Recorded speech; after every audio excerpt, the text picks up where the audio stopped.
If you had one chance to redo life today, starting afresh, you're not Kumar Mangalam Birla, but you're just Kumar, starting off. What business would you put the money in?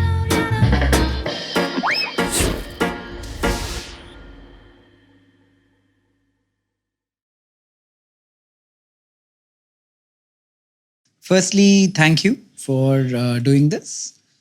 So, the format of this is very casual. It's typically a bunch of friends sitting and chatting. How it started was I used to have a few people over for dinner in Bangalore on the weekends. And some of the conversations we had were so interesting that a lot of people would go back home from dinner and say that, I wish more people could be a part of that. Like extremely contrarian opinions on different viewpoints.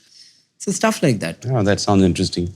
Yeah. So this is all in like an effort to help many people who could learn from your own journey.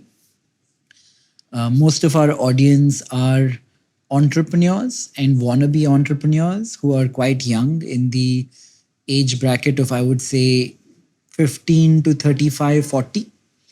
And from Starting at 15. yeah, very young. And a lot of them want to be entrepreneurs and they could learn a lot from your own journey.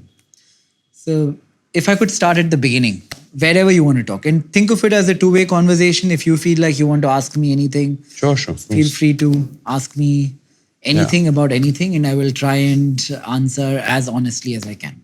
Done. ठीक है? Might land up asking you more than you ask me. So tell us a little bit about the early years. First vivid memory that comes to you from childhood. Start from there. Yeah, so a very happy childhood, to say the least. Very secure, lots of laughter, great sense of positivity, high energy, very close family ties. And where was this? So a part of it was in Calcutta. Right. The rest of it was in Bombay. But, on holidays, I always went back to Calcutta because the larger family was there. So for me, childhood means Calcutta, much more than Bombay. It's very secure. I think it just gives you an anchor and very strong roots. And what era was this? Era. Yeah. What generation? We moved to Bombay in 69, I think. So at least for the next 20 years after that. Right. Leading up to this, I watched all your interviews. Everything from... There aren't too many. Yeah, there's I so few. Yeah. Yeah. There's very few about you. There are a couple about you acquiring a company, entering the ARC business, talking about Ratan Tata at his demise, stuff like that. But the one interview I found of you was 26 years ago. I think Simi Garewal. What led you to do Simi that? Garewal. I just thought it was interesting. I don't know. She's a friend. So also couldn't say no, to be honest. Right. Like the format. It was kind of fun. Yeah. Is it still there on YouTube? Of course, yeah. That was very early years. I think my father had just passed away less than a year ago. Right. So life was different then. Right. You looked very fashionable in that interview. You had like this double-breasted, I would say what, brownish Yeah, beige, camel color, I think. camel color jacket. This is not something people talk about. Like if you were to tell me what is the difference between camel brown suede and I don't know, nude color, I wouldn't know. But is Nor would this... I. Yeah? No, I wouldn't. Is there a creative element in you hiding something? Of course. I think I'm essentially a creative person. And for me, the most creative thing you can do is build or run a business. I think there's so much of creativity that goes into that. Don't you think so? To a certain extent, yes. But beyond a certain extent, for a business that has reached the scale that yours has, is it creativity as much as it is risk-taking ability and efficiency? Risk taking and efficiency, of course, is always a part of any business. Right. I think as a business grows larger and scales up, you need to be more and more creative because all the sort of low-hanging fruit are done with, and you've got to keep creating value. So I think you actually need to be. That's when management turns from being a science into an art. And therefore, I think that phase of a company's life, when you've got scale, when you're maybe the largest or second largest player, you require to think really out of the box. So more creativity required, I would think. So grew up in Calcutta and then Mumbai. Which school did you go to? Do you remember anything from those times? I went to Campion. Okay. I remember school quite well, very tough, very strict environment. So a little different, not too much of fun for a better part of it. I think we all enjoyed, class 9 and 10 because then you grow up and you have your own sort of, you're a little independent of a school authority. But good fun. Very simple, very cosmopolitan. At that time, it was all very simple stuff. Excited to run and get an ice cream during recess, that kind of thing. Right. Getting whacked for not getting the right book and not wearing the right kind of shoe. That was the kind of school that it was. Were you a good student? I was a good student for a big part of, I think, till grade 8, after which I slipped considerably. I don't know why. But yeah, up until class 8, very good. Did everyone in school already associate you with the Birla and all that comes with it? Like I said, it was a very, very cosmopolitan bunch of students from all walks of life. We were also quite innocent and naive because we didn't have social media to spoil us, for example. So quite in our own cocoon. Of course, people knew the family name and all of that, but it really didn't affect anyone in any which way. I was just one out of a class of 40, let's say. Right. So it was that was a sort of the good part about school. You didn't get any special attention at all, which was nice. Did media work differently back then when you say your classmates did not know or the school did not treat you differently, even though you were in a way, scion of one of the largest business families of India? There was hardly any media then, Nikhil. I mean, you had Doordarshan for the most of my years at school. In the 70s? In the 70s and early 80s. So it was, media wasn't a big part of our lives. Maybe more radio, but nothing that was, intrusive or sensational. It was all very sort of day-to-day kind of news or world news or political stuff from what I remember. Nothing on business families or nothing that, made you stand apart. Do you have any insight into psychologically how you were as a young boy? What your attachment styles were? Did you get along more with your mother or your father? What were your aspirations back then and your fears back then? Wow, you really are getting me to go back in time. Like I said, it's been family for me all along. I think strong family ties makes you a different kind of a person. I've always been closer to my mother, but was very strongly bonded with my father as well. So in our generation, chances were that there was a distance between a father and a son. That was almost kind of, the done thing or the norm. But obviously, we were very connected. We all lived together.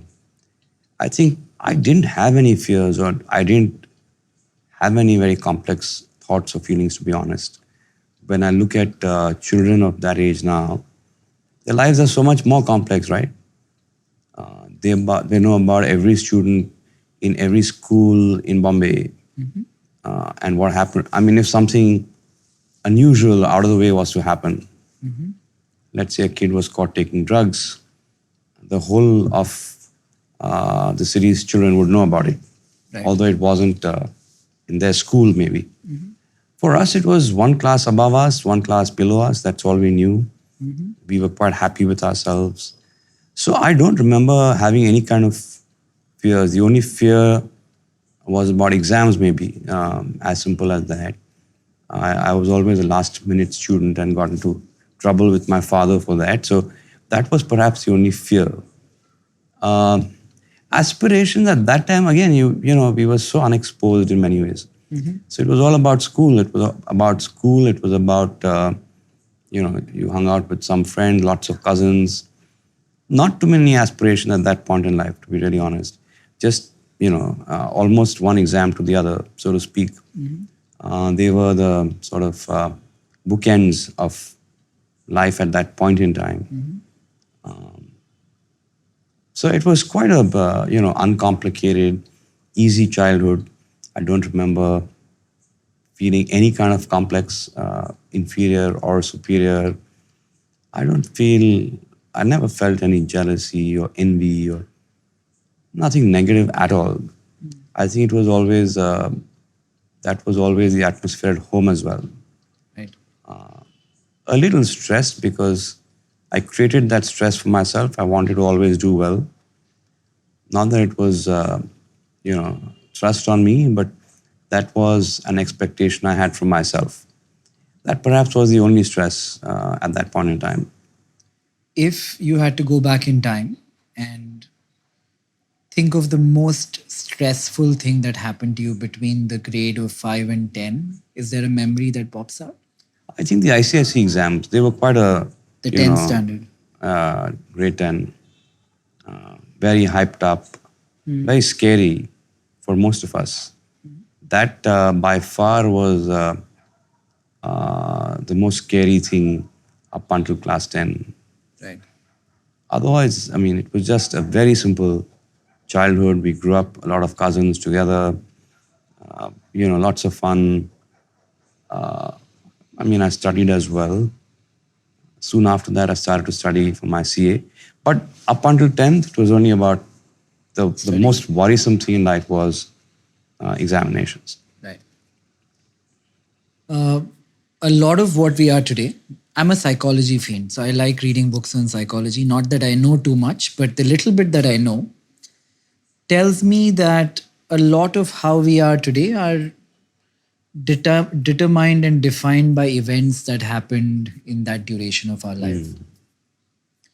And I've said this before, but I find that a lot of very successful people today are building on top of some kind of confrontation, avoiding confrontation, vicariously viewing confrontation, or something shameful that happened. It could be as simple as a teacher slapping a child. How that shame is felt by the child and how you build around it and what it becomes when you're an adult is a completely different thing. Did you have any stark moments like that which went into defining who you are as a person today? At school? Or at home? There was nothing at school. I did get whacked around a couple of times by teachers. That was more about, talking in between classes and stuff like that. Nothing that left any kind of impact at all. The impact at home was huge. So my grandfather was alive, great-grandfather was alive at the time. My grandfather and father were obviously there, all three working. So high energy, I used to see all of them. And there was so much to learn just from a chat like this on the dining table. A lot of perspective about life. I think that a lot of my self-assuredness comes from that phase of my life.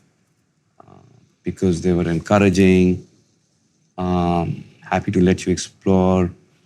At the same time, there was a sense of doing one's duty and doing it well. Discipline was something that, I remember as being a hallmark of the family in a nice way. So yes, I think those years, the school years, influences at home were much stronger. And I agree with you. I think that those years actually shape you to become the adult that you become. Very secure, like I said. So I think this self-assuredness comes from a sense of great security. Um, yeah, it's a very happy time. Do you remember how each of them were different from the other? Grandfather from father to great grandfather? You know, they were all products of different time frames. So my great grandfather was, pretty much a product of pre-independent India. Right. My grandfather, a time of scarcity, because that's the time that he uh, kind of represented, the time that he was active in his career. Scarcity by virtue of India flirting with socialism? Socialism, also, we were obviously, you know, uh, at a nascent stage of being a developing country. Right. Um, so, I mean, you sort of lived within your means, you didn't spend too much. It was very different. The mindscape at that time was very different. My father grew up in a liberalized India. And I think, the businesses that you run also shape you as a person. It's not just the other way around. So all of them are pretty distinct. My father was more expansive in his view on business. My great grandfather, of course, played a very important role in just building Indian industry at the grassroots level, just pre and post independence. My grandfather was more conservative, and he was a numbers person. So he drove his businesses through numbers, so to speak. So pretty different, all of them.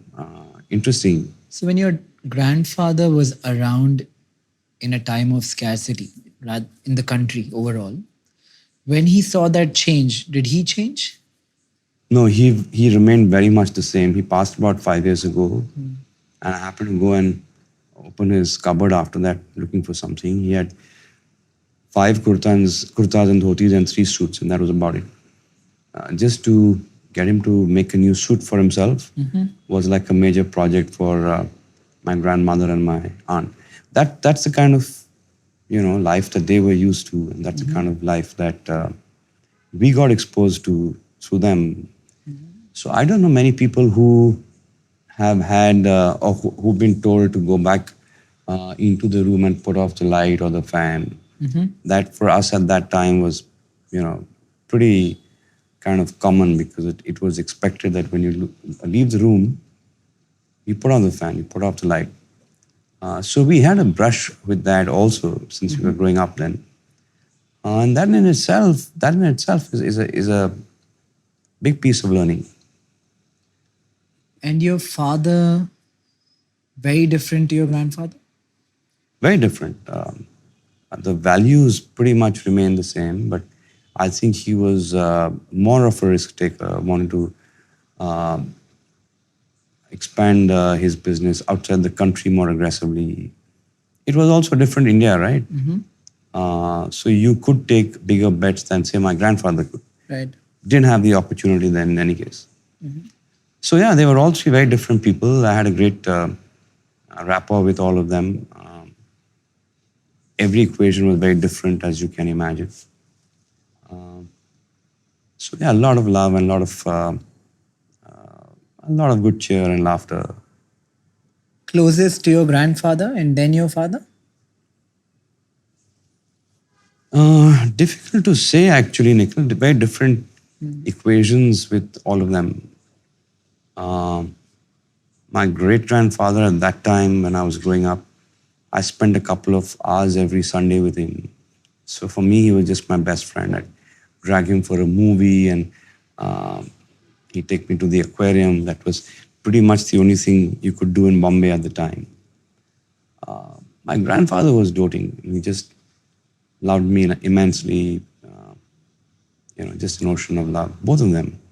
My father was a tough taskmaster. So when I started going to work, I saw an avatar of him that I really hadn't experienced before.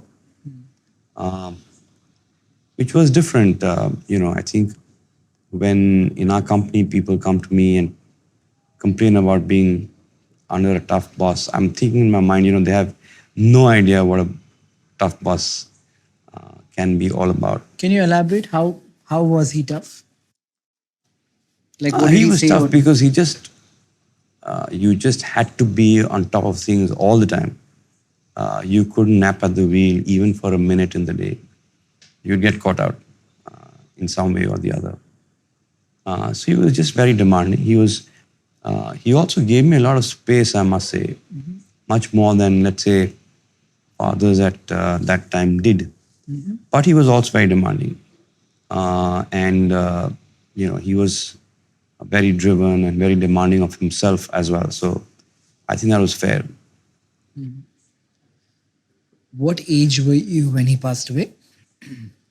I was 28, Nikhil. He was 52. So obviously he died very young and tragically. I think that shaped all of our lives differently after his passing. What did you feel when he passed away? I'll give you a personal story. My father passed away like 10, 11 months ago. What are your thoughts as soon as something like that happens, when it's unexpected? And how do your thoughts evolve after 1 year, 2 years, and 5 years? What was the first thing that happened to a 28-year-old Kumar when father abruptly passed away? No, so he was suffering for cancer for 2 years. It's just that, the cancer kind of galloped. We thought he had 10 years. He suddenly took ill and things took a turn for the worse. The first thing actually was a sense of relief for him because he'd gone through so much of pain for those 2 years that I really couldn't see him suffer anymore. It was very evident that he wouldn't be able to lead a normal life again. And he wouldn't be happy not being able to do that.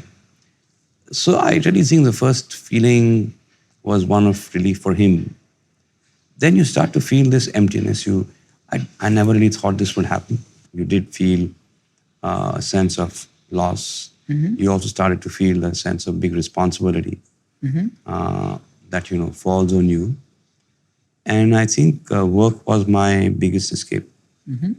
Got involved with that. Wanted to also give back to him in some way by carrying forward his name, his legacy, and doing the work that he had wanted to do but couldn't complete. And I think that was a huge sort of, like I said, an escape. Working very long hours, but doing things that he wanted to do but couldn't. And that kind of, I think, blunted the sense of emptiness to a large extent. If you could change one thing about your father while he was alive, one character trait, most people when we speak about people who have passed away, we have to euphemize the bad and embellish the good almost, right? All humans have plus plus plus and minus minus minus, and I find it hard to do it today because it's only been 10, 11 months. It's probably too soon. But if I have to tomorrow figure out why I am the way I am and what traits I inherited from my father, I'll have to at some point be objective about this whole thing. So if you had to change something about your father vicariously living like him while he was alive, what would you change? Retrospection, Nikhil, is a very powerful tool. So it's all very well for me to say that he could have been different in this way and that way. But what at the most I could say that he could have spent more time with us. But he was in a phase where he was building his career. I went through that phase myself, and I know what the pressures of that phase of one's career can be like. I don't think that I would have wanted him to be any different. All of us have our rough edges. We have our pet peeves. He had his as well. But I think he was a good man. He was a good father. Protected us, pushed me quite a lot, because I think I needed to be pushed at that point in time. Are you like him? I'm very different from him. We are all pretty different people, actually. I think circumstances, I think, the shape of your own childhood, people in your life, everything is different. I was always also very encouraged by everyone to be my own person whilst I was growing up. That was a constant refrain, be your own person. My great grandfather used to tell me that a lot. I think I was in class 5 or 6, and I remember him saying, you've got to take your own decisions now. Any important decision of your concerning your life should be yours. And he'd come to Bombay every couple of months, and he'd always ask me this: have you started taking your own decisions, or are your parents taking your decisions for you? In that kind of an environment, think about it. You're empowered, right? You're given the currency to make important decisions and be, an independent decision maker. I think that was just terrific. I mean, that worked really well for me. I always had a mind of my own. My father knew that. He really pushed me hard, like I said, and I think, I'm really grateful to him for that. I was sort of a bit of a dreamer then,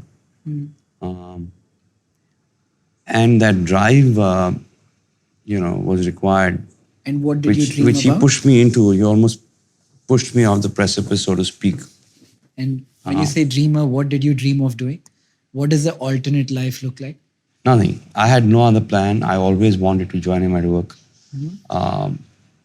I didn't have an alternative, to be honest, but luckily for me, I had no other, sort of burning desire to do something else or some great talent.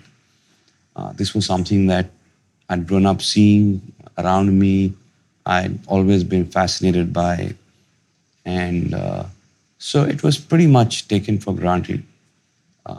And that's what I actually wanted to do as well. I just found the conversations that the three of them had quite interesting always. The way they spoke about a business situation, setting up a new business, about their people. They also had their own teams, all three of them. And their teams were also quite different from each other. In some ways, a reflection of, the leader, the three of them. So business always fascinated me. So I don't think there was no issue there about I want to do this, but they want me to do that. Or, I have a great talent which I'm not able to pursue because I have to join the family in business. That phase, luckily, didn't happen with me at all. They say something very interesting about attachment types. I've always tried to figure out mine, and I feel like I'm avoidant attached. I'll give you an example. If 3 children were left alone in a room and their mothers leave the room, the children start crying. The mother of the first child comes back and coddles the child stops crying immediately. The mother of the second child comes and coddles the child takes a certain amount of time of crying, after which the child stops crying. The third child, the mother leaves the room, does not cry, and the mother comes back into the room, acts like it doesn't care, and does not give attention or acknowledge the mother's presence. If you had to put yourself in one of those boxes, which one would it be? As a parent or as a child? As a child. Since we were quite a few members in the family, my grandparents, my aunts, 2 aunts, those are my father's sisters, who have been very close to my grandparents, parents who were a very sort of integral part of my life. So you kind of, and my great-grandfather, my parents, of course, each one had their own kind of, like I was saying, pet peeve. They were all different personalities. Sometimes when I look back now, I almost feel that it was choreographed. One was being a good cop, one was being a bad cop. But net, that worked quite well, actually.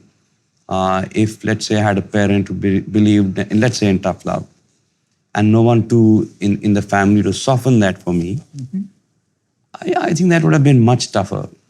But when you're attached to so many people in the family, it gives you a broader base, Right. a broader emotional base.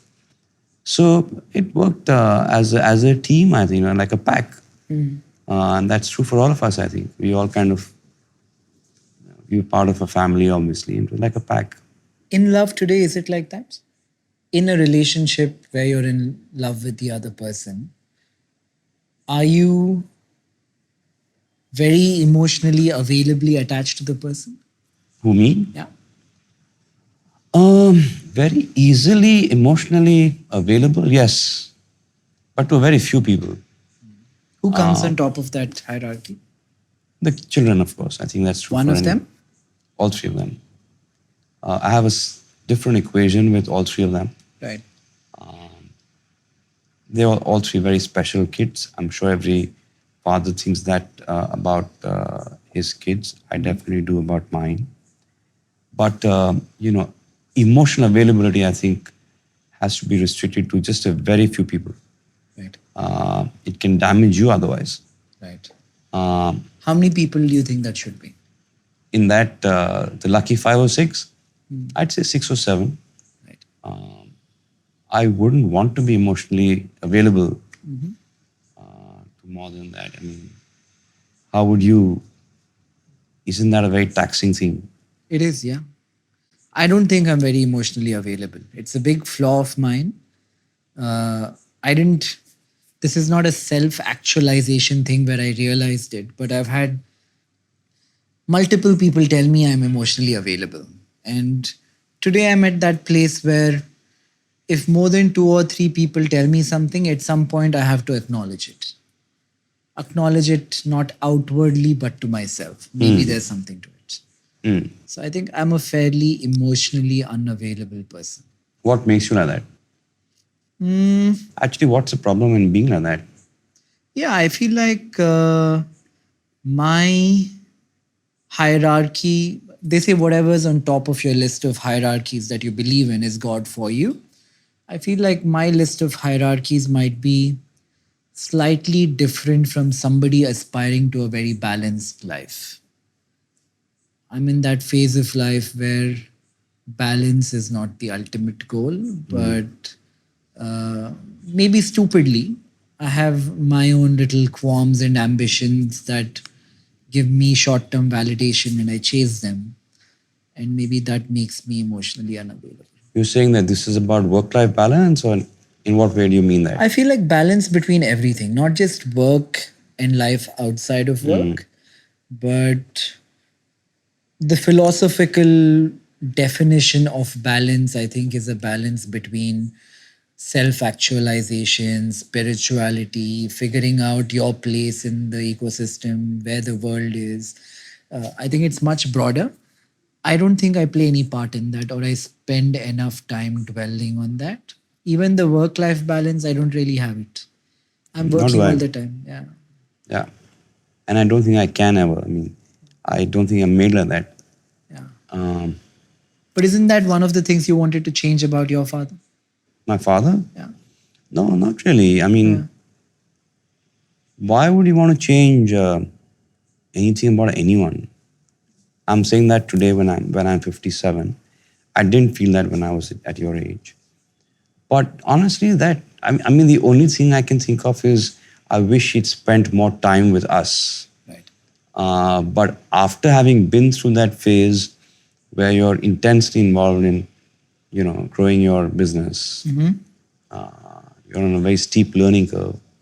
I pretty much understand his predicament. It is about how do you balance time between work and family. It's as simple as that. Other than that, I don't think that I would have liked him to be, different in any way. I don't see why. What would you have liked? I know it's still a little raw for you, but anything about your dad that you would have liked to be different? Yeah, I feel like it is a bit raw because it's not been a year yet. But I feel like he would. I would wish for him to have been more transient in his belief systems, even more than he already was. Like you Tell said me about, how. That's quite deep, Nikhil. yeah, So in what way? he was unwilling to change many of the belief systems that were inculcated into him very early. And I think he would have been a happier person if he had allowed for them to change. Like, I can like really go into this. For example, Even the construct of marriage hmm, or the traditional societal construct of marriage. I feel like another version of it might have made it better for him. I don't mean another person, but another version. A lot of the things in life are not voluntary choices that we are making. they can't be. Yeah. Reason in itself is not organic. I feel like the world tells us what is right or wrong, and we conform more often than not because not conforming is a lot more work than conforming. And I think he did conform in many ways. And I wish he kind of like questioned not his choices but societal norms more so he could have made So choices. would that have impacted your and your brother's life in a different way, or It might have, but I feel like, you think he would have been a happier person? Is that what? yeah, Is that the space you come from? yeah. I feel like we wrongly take the burden of responsibility for things that we actually don't control, but we think we can control. If each person finds what makes him happy and he's true to that, I would suspect the other people who love him will be happier by virtue of that. That's a deep one again. Yeah. No, actually, when I think about it, the only thing that made my dad worry about me was the fact that I didn't always conform, and that sort of got him really worried, especially when it came to airing my opinions about people most often. He didn't think it was a good idea to have strong views on people, issues, and situations, especially in the family or in a home context. And I was always very liberal with my views. That's just the DNA, I guess, that I've been born with. And he was always a little on the edge because of that, a little careful about, what is he going to say next. And I wasn't particularly, careful about who I'm saying something to. If I didn't agree with you, I could be pretty opinionated and come across as being, very apparent that I don't agree. That could be a relative, that could be a guest, it could be a friend of the family's. That's something that he couldn't quite understand. Right. Conforming is something that it is a very sort of double-edged sword, right? So Yeah. you have to kind of strike a balance, I think. The pressure to perform or conform on your generation is much less than it was on us, But to my which I think generation, is, huge. but I think my generation being woke is also conforming to being woke. I don't think anybody has thought deeply enough about the contrarian viewpoints of the prior generation that we are taking. We are woke today because it's cool to be woke. So you're saying that being woke is not really rooted in, actual belief about something. It's just about being cool and going with the tide. Yeah. That I think you'll always have a majority of people who are like that. I mean, that's something that's not going to change. Not in your generation, not in the generation after that. But I think that not being able to conform in some ways, it gives you more choices, right? I mean, it gives you more latitude in the choices you make about, say, career, Yeah. about so many things. Life is much easier when the need to conform is, much lower. Yeah. It's like wine. Every year of wine, a certain vintage of wine has a certain characteristic. I feel like the mask of wokeness is my generation's characteristic. And the default setting is the mask, and it's the easier setting, so nobody really has to question why we are woke. Yeah, but I think that with people you interact with, fairly closely, the mask will always fall. If someone's advocating something just to be woke and not because they believe in it, that mask always falls. And, a lot of people, most people want to conform. They want to be part of the crowd and swim with the tide. So that's not, I don't find that unusual. Is there something What are you woke about? You what asked for is the this. mask I've put on? Not the mask. What are you actually woke about deeply, if What do anything? I really care about? I feel like a lot of successful people like yourself would have thought a certain thing at a certain point of time in life and voiced it. It might be your family legacy, it might be the tenets of the Birla family, and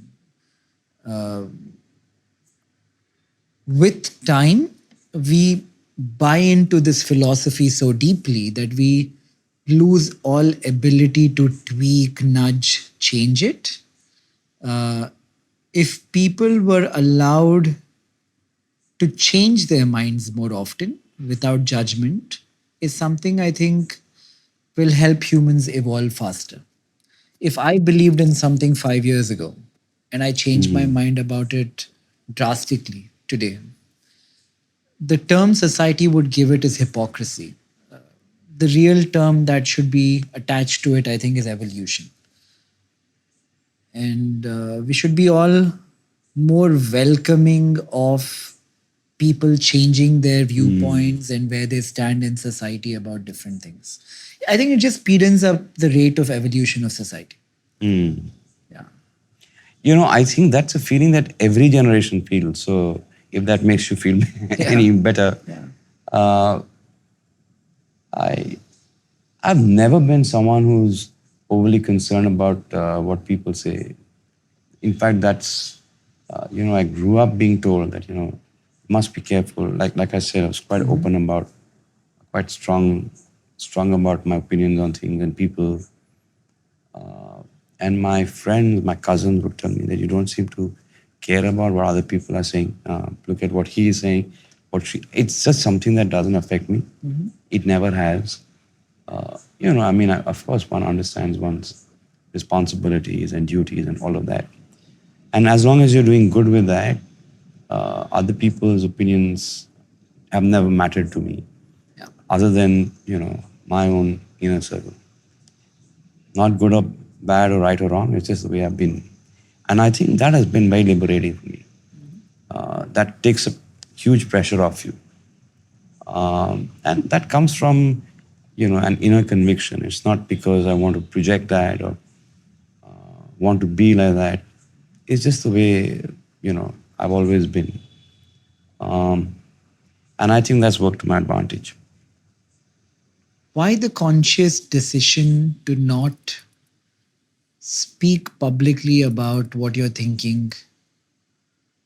I think you barely have. Like I was saying, the last real interview I watched was 26 years ago. Why is that?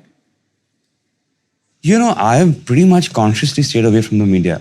I don't think that my job requires me to be in people's faces all the time. And personally, I'm a private person. I'm not very sort of keen on sharing things about my personal life, or I'd rather keep all of that, my personal thoughts, to myself. Um,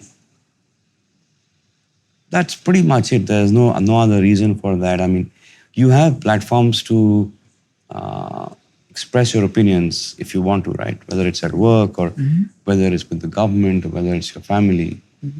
And rather than speak about it to people at large through the media, I'd rather speak about it at an appropriate forum or an appropriate platform. It could be a dinner table conversation. So I've never really shied away from, like I said, from speaking my mind.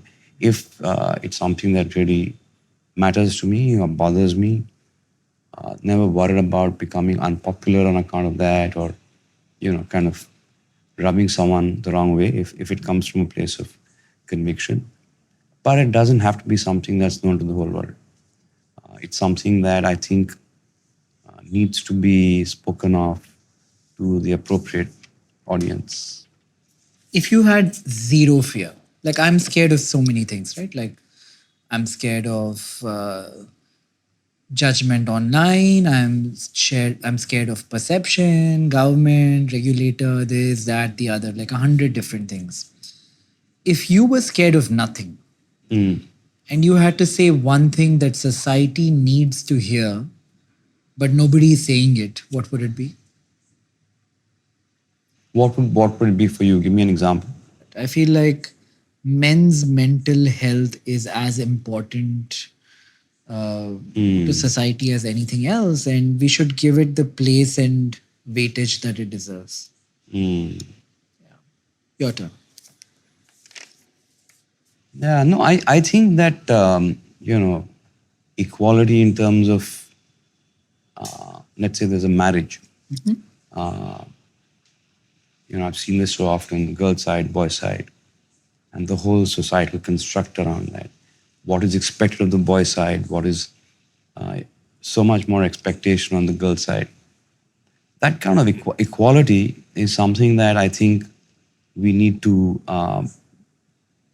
strive to make a change with. It's mindsets. It's about, it's tradition sometimes. Sometimes it's just the way people are. But I think that that's such an important role in our society. It has so many good and bad consequences. It would be good for people to speak about that, create awareness around that. Fair. For example, for a lot of parents, boys' parents asking for daughters' parents, boys' parents asking for dowry is something that's quite normal. They say, ऐसा तो होता है. इसमें क्या है? I mean, what's wrong with it? Some of these, I think, require radical change. And someone has to start to talk about them and create awareness. That's something that I feel quite strongly about, because I just think that, there are so many people who are indebted for their whole life because they spend so much on getting their daughter married. Not in our society, but in a lot of societies that we won't even imagine, things like this happening in. That kind of thing makes me feel like it needs to be talked about by opinion makers, mindsets changed, long process, but that's something that would bother me. Interesting, it shapes, that's how, society at that level gets shaped. That's how family units get shaped. I remember just a few days ago, we run this scholarship in my father's name. And it was our 25th year, and some of the scholars who've been scholars over the years were talking about it. One girl said, I come from a very conservative family. We didn't have finances to educate both me and my brother. My parents obviously chose to educate my brother, and were it not for this scholarship, I don't think I would have had a reasonable quality of education. That's you see the inequality there. That is something that bothers me. It's very deep rooted, and but one must create awareness about it. What is legacy to you? Well, that's a big one. Legacy to me is more about impact, not so much about accolades. It's about the impact you had on people, on society. In a case, like say, in the case of our family, it's more about impact through business. I think that's what creates legacy, the way you connect with people, the way you give back to society, whether it impacts lives, families in a direct way. That is legacy to me. That's how we think of legacy. I mean, that's what any of us, I think, in the family would think of when one talks of legacy. Do you think generosity is a magnet for power? Are you saying in a corporate context, giving back is not generosity? I think it's just something that look, you're taking from society and generating a profit, right? So giving a part of that back to society is something that for me and for all of us is a given. It's not a big deal. I mean, it's something that you ought to be doing in the first place, in any case. And why make such a big deal out of it? Uh, it's almost a responsibility. As I look ahead globally, I think maybe after the church in some parts of the world, or the government, of course, everywhere in the world, corporates are going to be one of the most important stakeholders globally in Yeah. every part of the world, practically.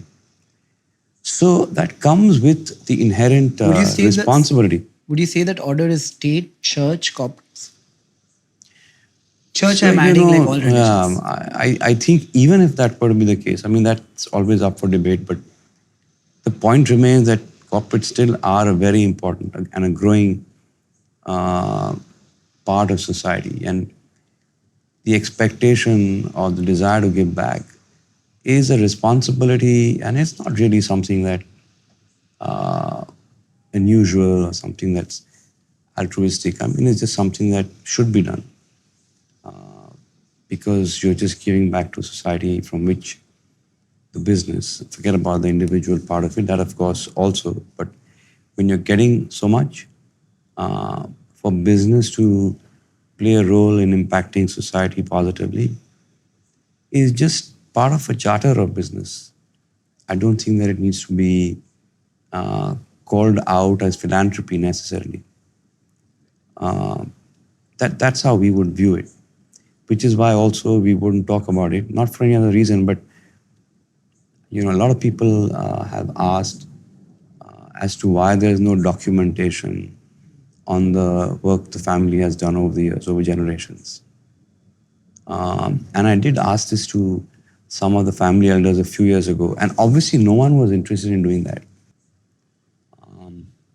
I don't think there's anyone in the family today who knows about all the charities that have been done over the years in terms of contribution or community asset building. And I think it would be great to document it just as an archival thing for the family, for our children and grandchildren. Obviously, no one in the family other than me believes there's merit to doing that, which is quite telling actually. But there is no one who knows about everything that's been done in terms of giving back through the generations. There are so many things you hear about.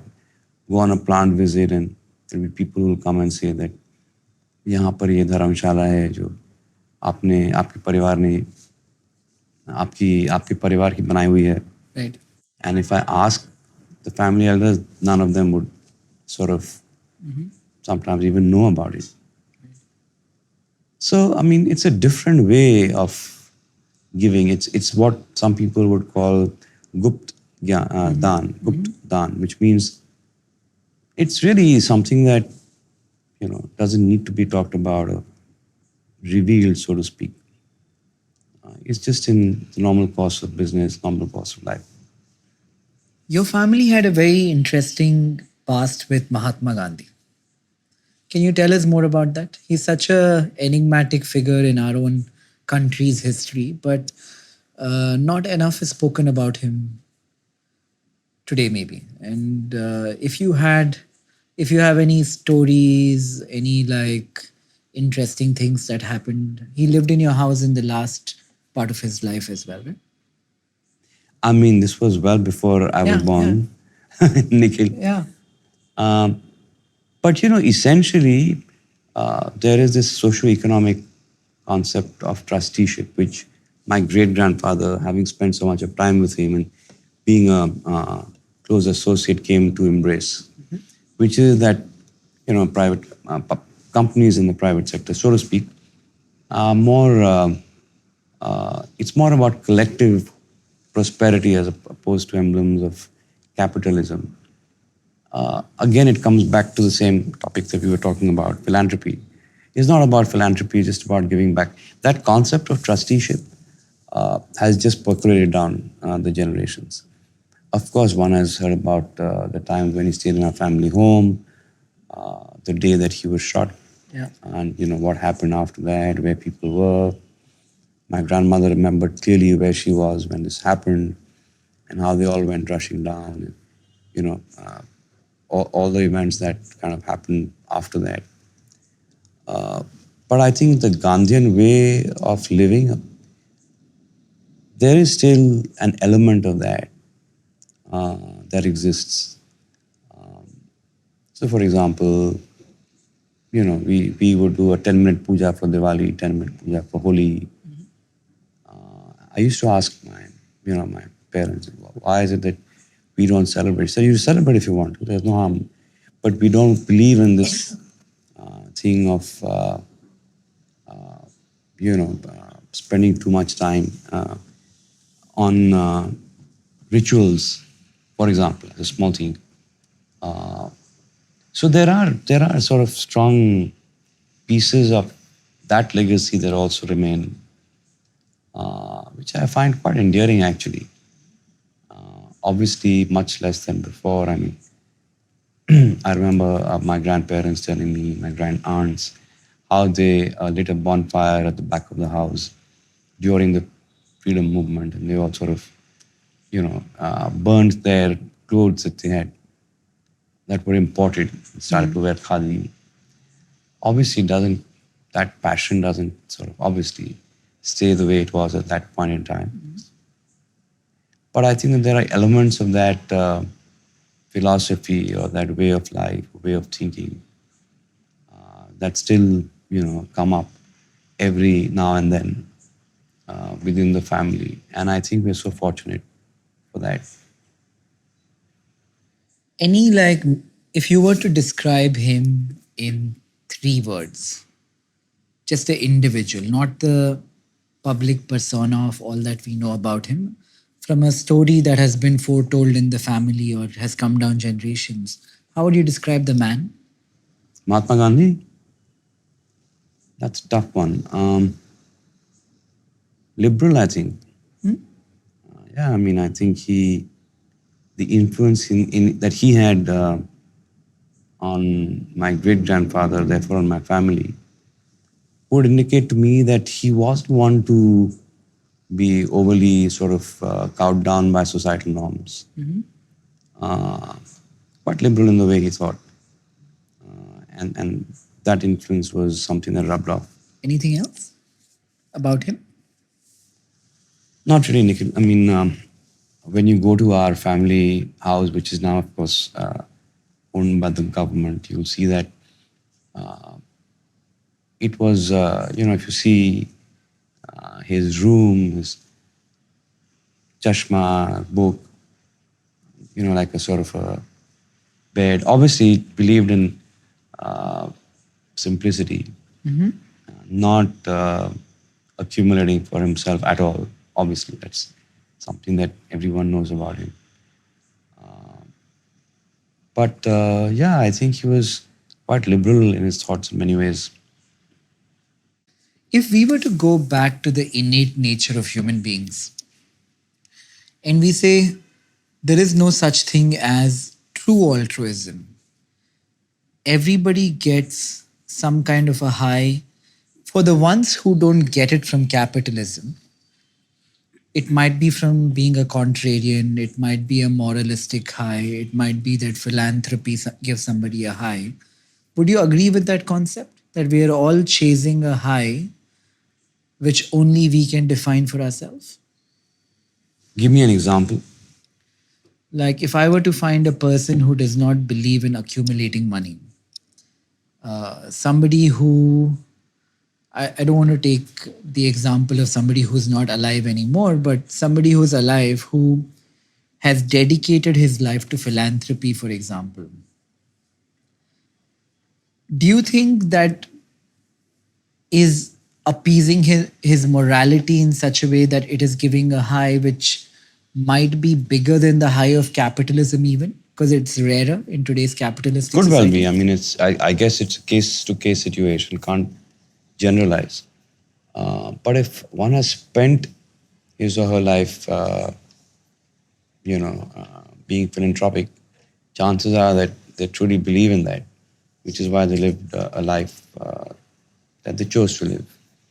Even if there is some element of making you feel, like a high if you're supporting people, in whatever way that you are, I think that's fair. I mean, how does that matter?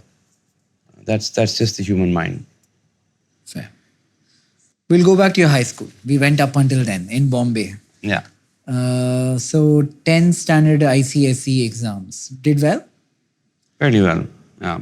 And then college was? Well, I went to junior college in Sydenham. Okay. Later in HR, I had started to study for my CA. Uh-huh. Even during the ICSE break. So I was studying for my CA alongside my graduation. I actually became a CA 6 months after graduating, Which is quite hard. which is very hard. Not something that I enjoyed at all. I mean, that was a tough phase of life because when your friends were having a relatively good time, you had to work pretty hard. Right. And what was the driving factor to put in that work? So Because you didn't have to. I didn't want to do a CA at all. I thought it was very dry, very boring. It's a very tough. It used to be. I mean, the pass percentage was, I think, 2 or 3% when I gave it. So you can imagine the kind of stress it causes. And I wasn't the kind of person who would get into it and not get out of it successfully. Not the kind of person who would drop things midway. Was that the weight of expectations and lineage, or was that coming from inside? It was just something my father was convinced that I needed to do a CA and an MBA. He pretty much, set the agenda for my professional life at that time, which I think was fair because he had a very good understanding of me, my strengths, my weaknesses, what my, likely work that I would do in the future would entail in terms of skill sets. So essentially, he just said to me that if you're not going to be a CA MBA, you can't come and work in our office. There's no role that I can give to you. And I just saw all my ambitions fly out of the window, right? Because all the ambitions or whatever I had in terms of wanting to do things, create things, were all related to business. That was my biggest exposure. I think that at our time they used fear as a motivator every now and then, which I kind of understand now, didn't understand then. But I figured quite easily that, quite quickly, that this was really something that I would have to do. I didn't have a choice. So it was a painful 4 or 5 years. I just did it because I knew that that was my ticket to some of the things that I wanted to do in the future. Do you think fear is a significantly larger, more powerful motivator than love, for example? I think How do you mean? Machiavelli says this. Machiavelli is like, I don't know, like Italian Chanakya, maybe, if you were to like draw down an Indian analogy. But when he was advising the Medicis and the Roman and the Florentine emperors of the time, he always said that as a leader, depict or influence fear among people is a far will have a far longer tenure of rule, successful tenure of rule, than if you were to show love to people. Because fear can be controlled and love cannot. Hmm. What do you think about that? I don't believe in that. I think fear is something that, for example, I wouldn't want my children to be fearful of anything unless they're doing something that's incorrect or unethical, which is not going to happen. Just knowing the way they are, I don't think they need to be fearful. Why fear? I mean, fear is something that can really, quash you as a personality. Why would you? It's also a very different context, right? I'm talking about, I was 22, so that's about 35 years ago. Parenting was a very different thing then, clearly.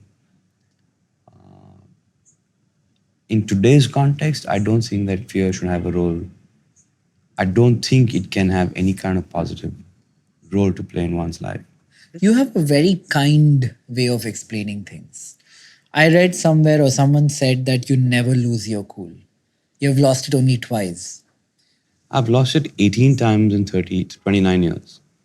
And the reason I remember this number so specifically is that to me, it's a black mark if you're losing your cool, especially at work.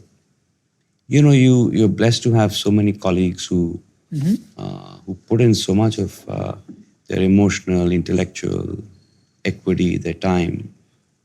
Then for me to have to lose my cool is really not a very good commentary on me as a leader. Therefore, I've kept a count of it. Having said that, sometimes it's important to be angry. I mean, that's for the better. I mean, you need to be angry just to express a point of view that otherwise is sort of not going through or not getting registered as strongly as required. But yeah, I think that I'm a much easier person today than I was maybe even 10 years ago. Even personally, I'm much less likely to lose my cool or lose my shirt over something. The chances of me just walking away from the situation are much higher. I think that's just learning from life. It's also a lot of spirituality that you touched upon some time back. I just think that getting angry is, unless it's something that, and it depends on what. I'm saying in the context of work, having to get angry it shouldn't happen very often. For me, it's not happened very often, and it's worked. There are tough conversations that you need to have, and I've had several tough conversations on a one-to-one or with small teams. That's very different from getting angry.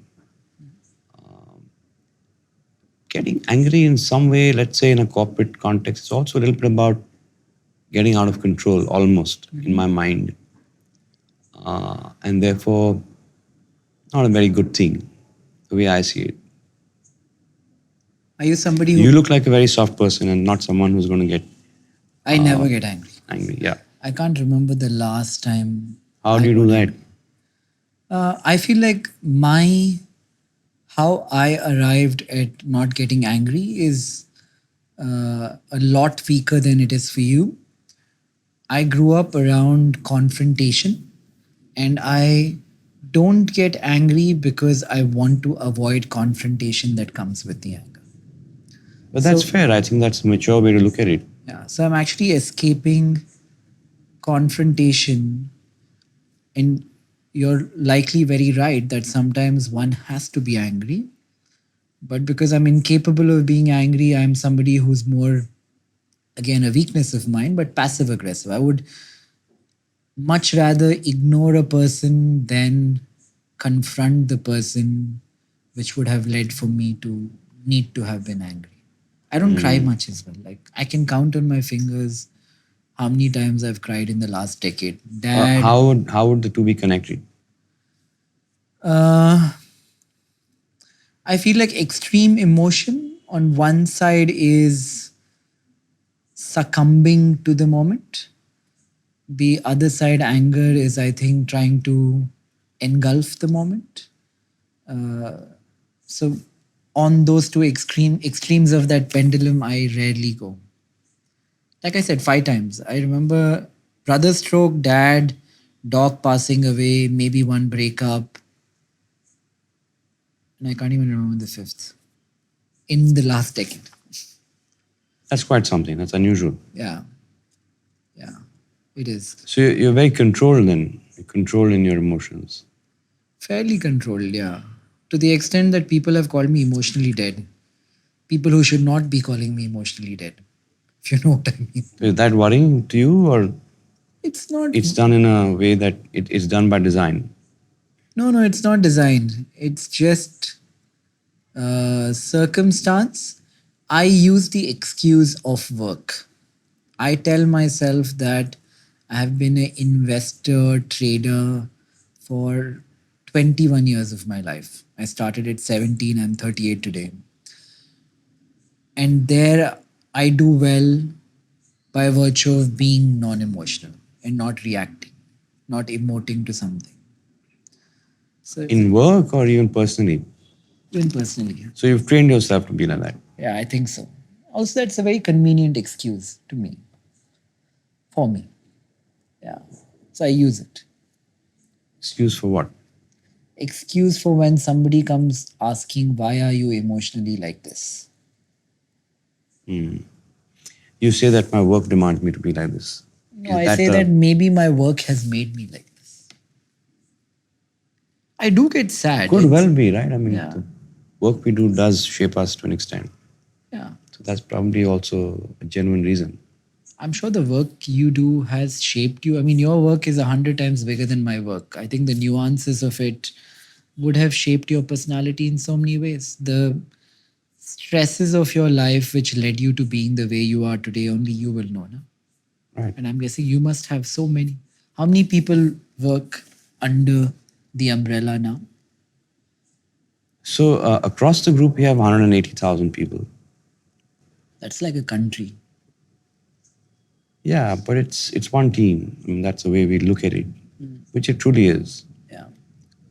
Common, I mean, with a common purpose in some ways. So everyone's pulling in the same direction. And that's a very, energizing kind of environment to be in. Okay, so we went to college. You were a very precocious young man who did chartered accountancy much faster than should be humanly possible. Say that again. 6 months faster than what was the time frame you said? No, I was saying that I completed my CA within 6 months of graduating, Wow. which, which So- was a tough one. What was the proficiency there? Mathematics, was it? I think the proficiency was just to be able to absorb a lot of things and retain that and kind of reproduce it Memory? in an exam. Of course, memory, but it also is about just sheer volume and how well you retain that and understand that. That of course was the interesting part of it. Is it like that even today? Are you able to retain inordinate amount of information? Yeah, less than before, but that's also part of my job since we're in so many different businesses. So I've trained myself a little bit to be like that also. So after CA, next, what happened?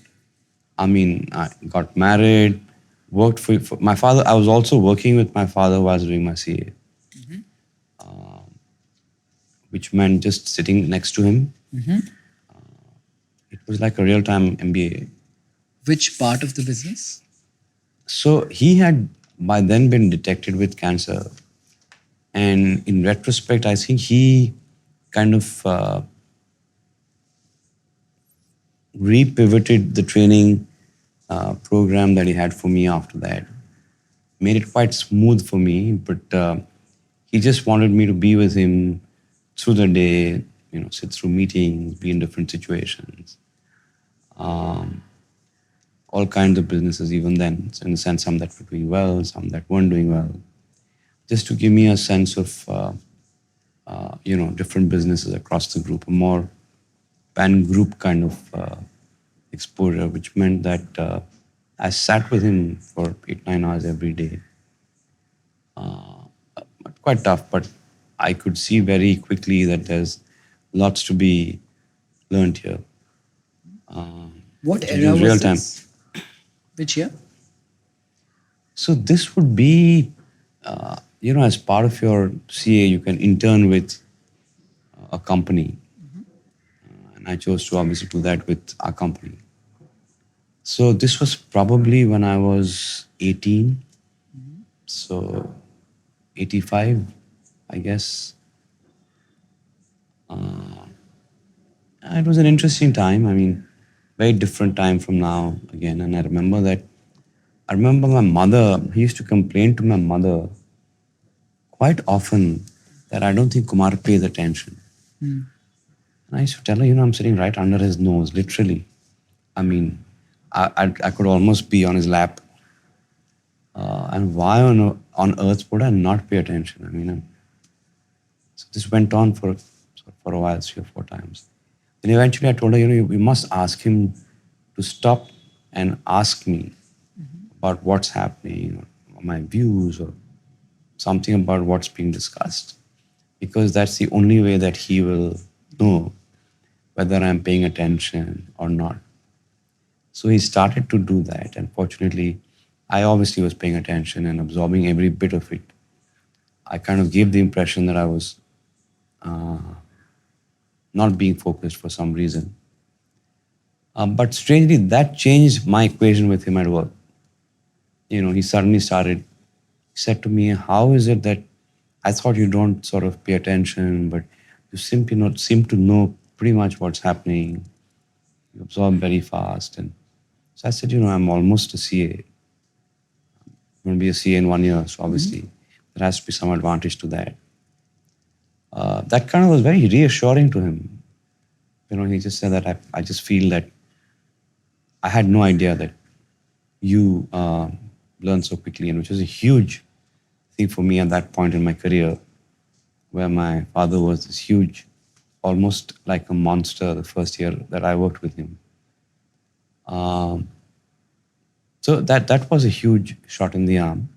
I think completing my CA was a big thing for me. In the last 6 months, I got a job offer at every company that I went to for an audit. They just knew me as Kumar, and that was reassuring. My father got started to get a little worried, I thought, sort of a lighter way. But all of those things were positive, positive signals to me. I grew in my confidence because of that. College, I couldn't really get to because I was either, for 2 years, I was auditing the whole day, part of the CA. So every CA charter, and every end of every term, I'd be outside the staff room and blacklisted and call your parents and all of that. I said, look, I'm doing my CA. I'd said that to you when I took admission. There's no way I'm calling my parents. If you really want me to do that, you give me my TC, and I'm out of your TC's transfer certificate. So this drama went on almost for 3 years, unfortunately. They also kept saying, but we want to have you because, it's such a matter of pride that one of our students is going to complete his CA along with graduation. But they also gave me this sort of tough deal after every kind of term. My father wanted me to attend work and be with him. So it was quite at the same time I was auditing outside firms, every now and then. I remember 3 months, 4 months of going by train to Kandivali for an audit. So life, there was lots of things happening, quite overwhelming. But I had a deep sense that this is all going to work well for me. So I'd kind of given up with my dad on the professional front. I'd figured that, he has it sorted out and thought out much better than I could have ever done. So let me just follow what he says, however tough it might be. And it was very tough.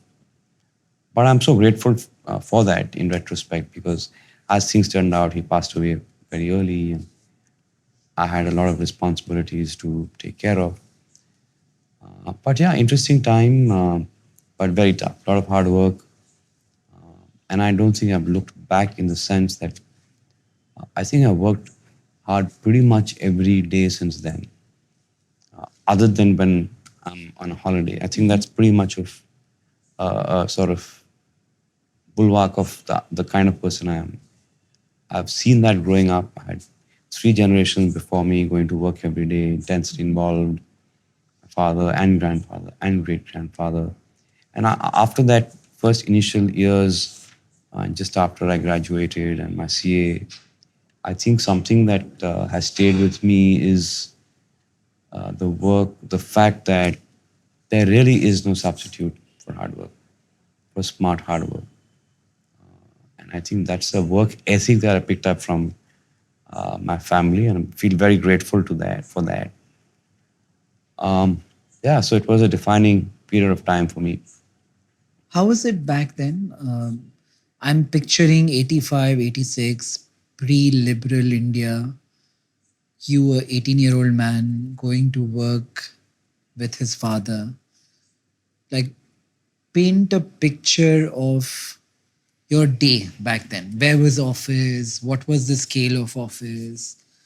What did it mean when you go to work? How did the employees of the office look at you? Can you throw some light? I'm just trying to put a picture to it. So I was like an intern, other than the fact that I was the owner's son. So I had the opportunity and privilege to sit right next to him. And like I said, it was like a real-time MBA because, I saw him handling tough situations. I saw him conduct an AGM. I saw him firing someone. I saw him hiring some good people, attend to government issues. That kind of exposure is something that you'd get over a period of time in your career. So this was actually quite encapsulated because I think he knew somewhere that he was running out of time. And therefore he created this kind of encapsulated module for me to learn different aspects of running a business. So I was growing personally, professionally. It was a time of stress. I think very few would be able to take that kind of pressure. But, like I said, I knew deep down that despite all the pain, it was well worth it. I was learning. I was in a very steep learning curve. I couldn't have learned all of that sitting in college. I also worked for a year on the shop floor in a textile mill, which was quite fascinating. I wanted to understand about controls, financial controls, how manufacturing works, how how we run a manufacturing business. Right. This was at Grasim? This was at Century Textiles that my grandfather Right. owned and ran Right. at the time. Now we've come to Nikhil when I'm last year of college. So I'm 22, 23, 20 years of age. So that's a lot of stuff happening for a 20-year-old. A lot of my friends had, they didn't, they weren't pushed the way I was being pushed. So they had a lot of free time. They were having a good time generally. And that did pinch you at times, but they were very accommodating and, adjusted things so that I could be a part of it. So it was quite painful, but huge learning opportunity in some ways. Do you have friends from back in the day who are still friends? Oh, of course. I have 3 friends from back in the day who I'm in touch with on a regular basis. And thank God for that because they're such a huge support each in their own way. Mm-hmm. Uh, you can Would you be like to pretty name much them? yourself. I mean, there are people who are known, they're friends from school and college. We can give them a shout out. They know exactly Who they are? that I'm talking about them. So yeah, that's a very important part of just having casual friendships from your school and college days. No strings attached. Complete honesty. You know, fight sometime, disagree vehemently with each other. We don't discuss work. Not their work, not my work. It's all about everything other than work. But we've been through a lot of ups and downs in life together, which obviously makes bonds much closer. I think it's very important having friends where it's a friendship that's not really seeking anything. It makes life that much richer. Please. What about you? I'm going to have to. What do we start with? I have my favorite sabji here, which is bhindi, Yeah? and I can go for days on end with having just bhindi and paneer. Really? What is like a typical day of food for you? I have small meals spread out through the day. I'm not someone who loves food. It's more eat to live kind of a thing. Chocolate is something that I have a sweet tooth, especially with Favorite chocolate? Keeps changing. I mean, there's nothing. Right now, something. Anything, pretty practically anything. These cravings happen after dinner. So you almost start to feel like the workout I did wasn't worth it because everything's burnt up in calories. Yeah, but I'm a pretty frugal eater. Yeah? Yeah, not too fussy about it. What about you? So I like more protein, fiber, less carb kind of food.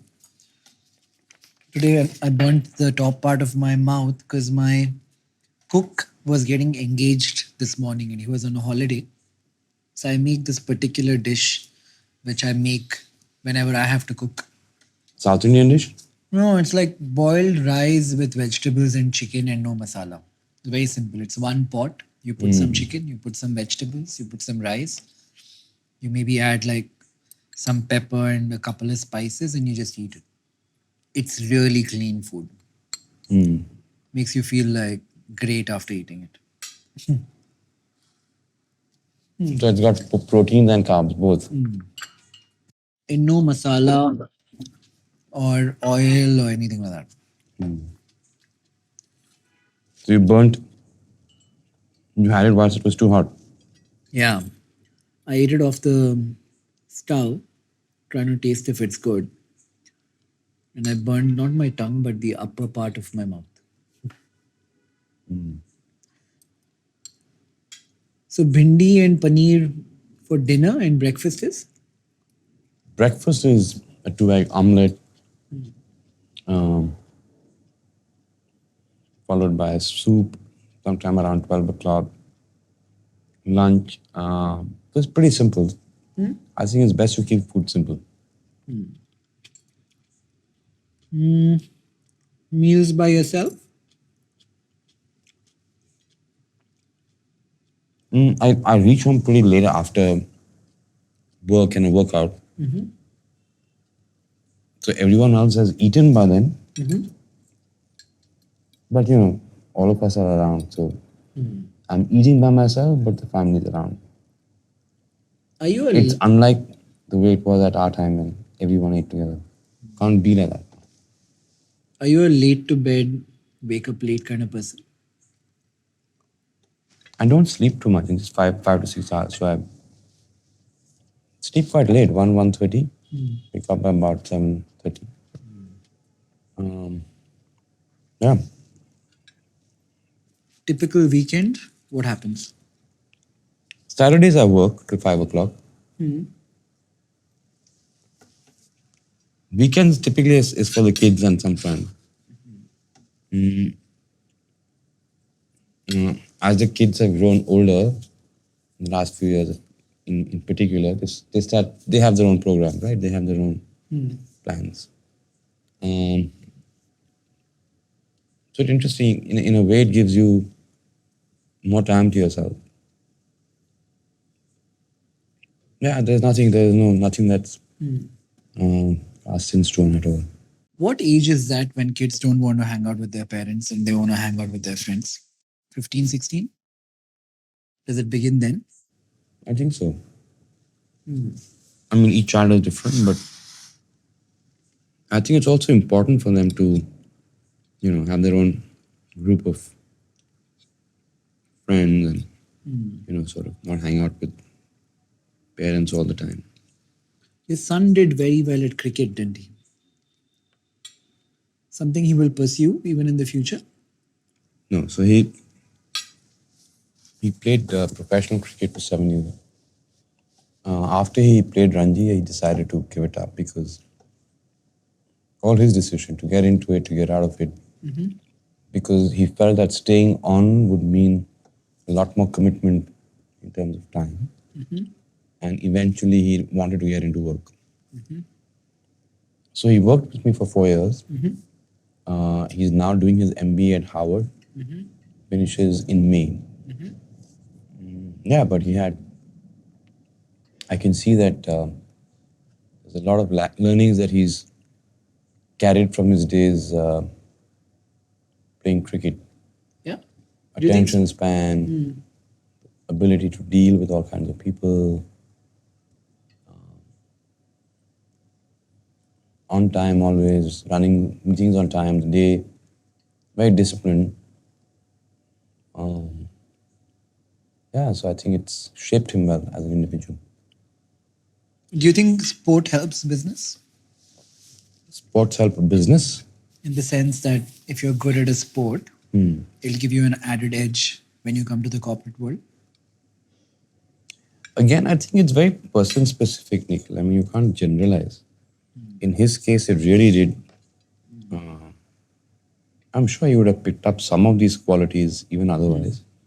But I think playing professionally for 6, 7 years, traveling all over the country, second class, non-AC train, I mean, he wouldn't need to do that, right? If he wasn't playing he wasn't in a spot like cricket. Staying in sort of back of the beyond places, sort of being with people who are very different in terms of the backgrounds.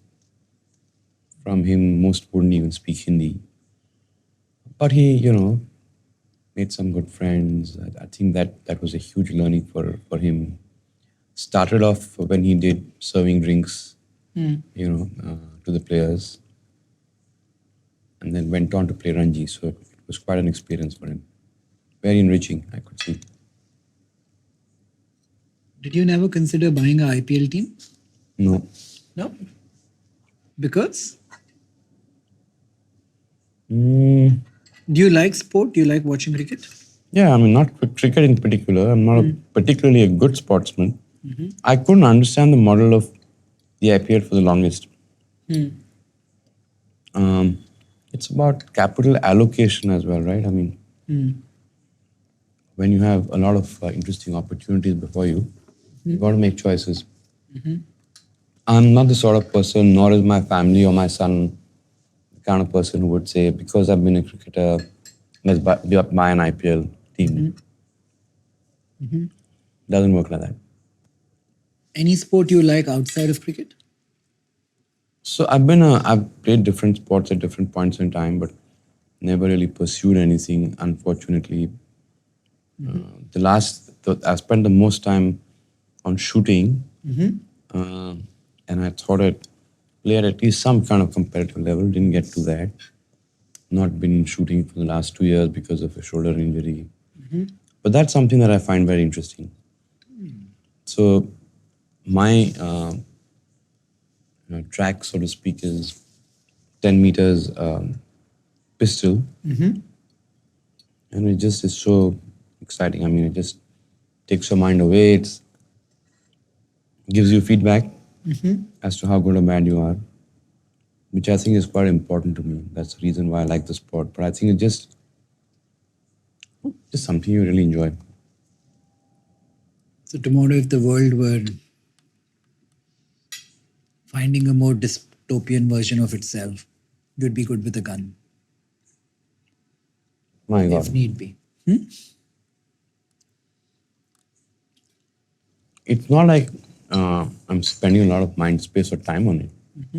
It's something that I enjoy doing, and I'm going to the range every now and then. Again, there's no regularity to it. So no, it's not that kind of passion, but I really enjoy it when I'm out there. Are you on social media? No, No.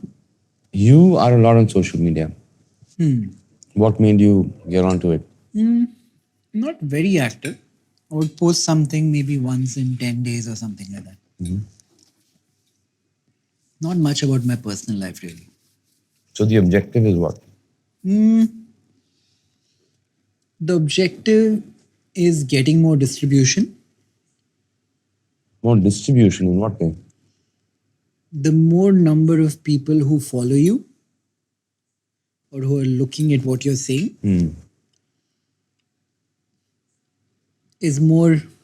I'm not giving you the superficial answer, but the real answer is it gives you more influence over a wider sect of society.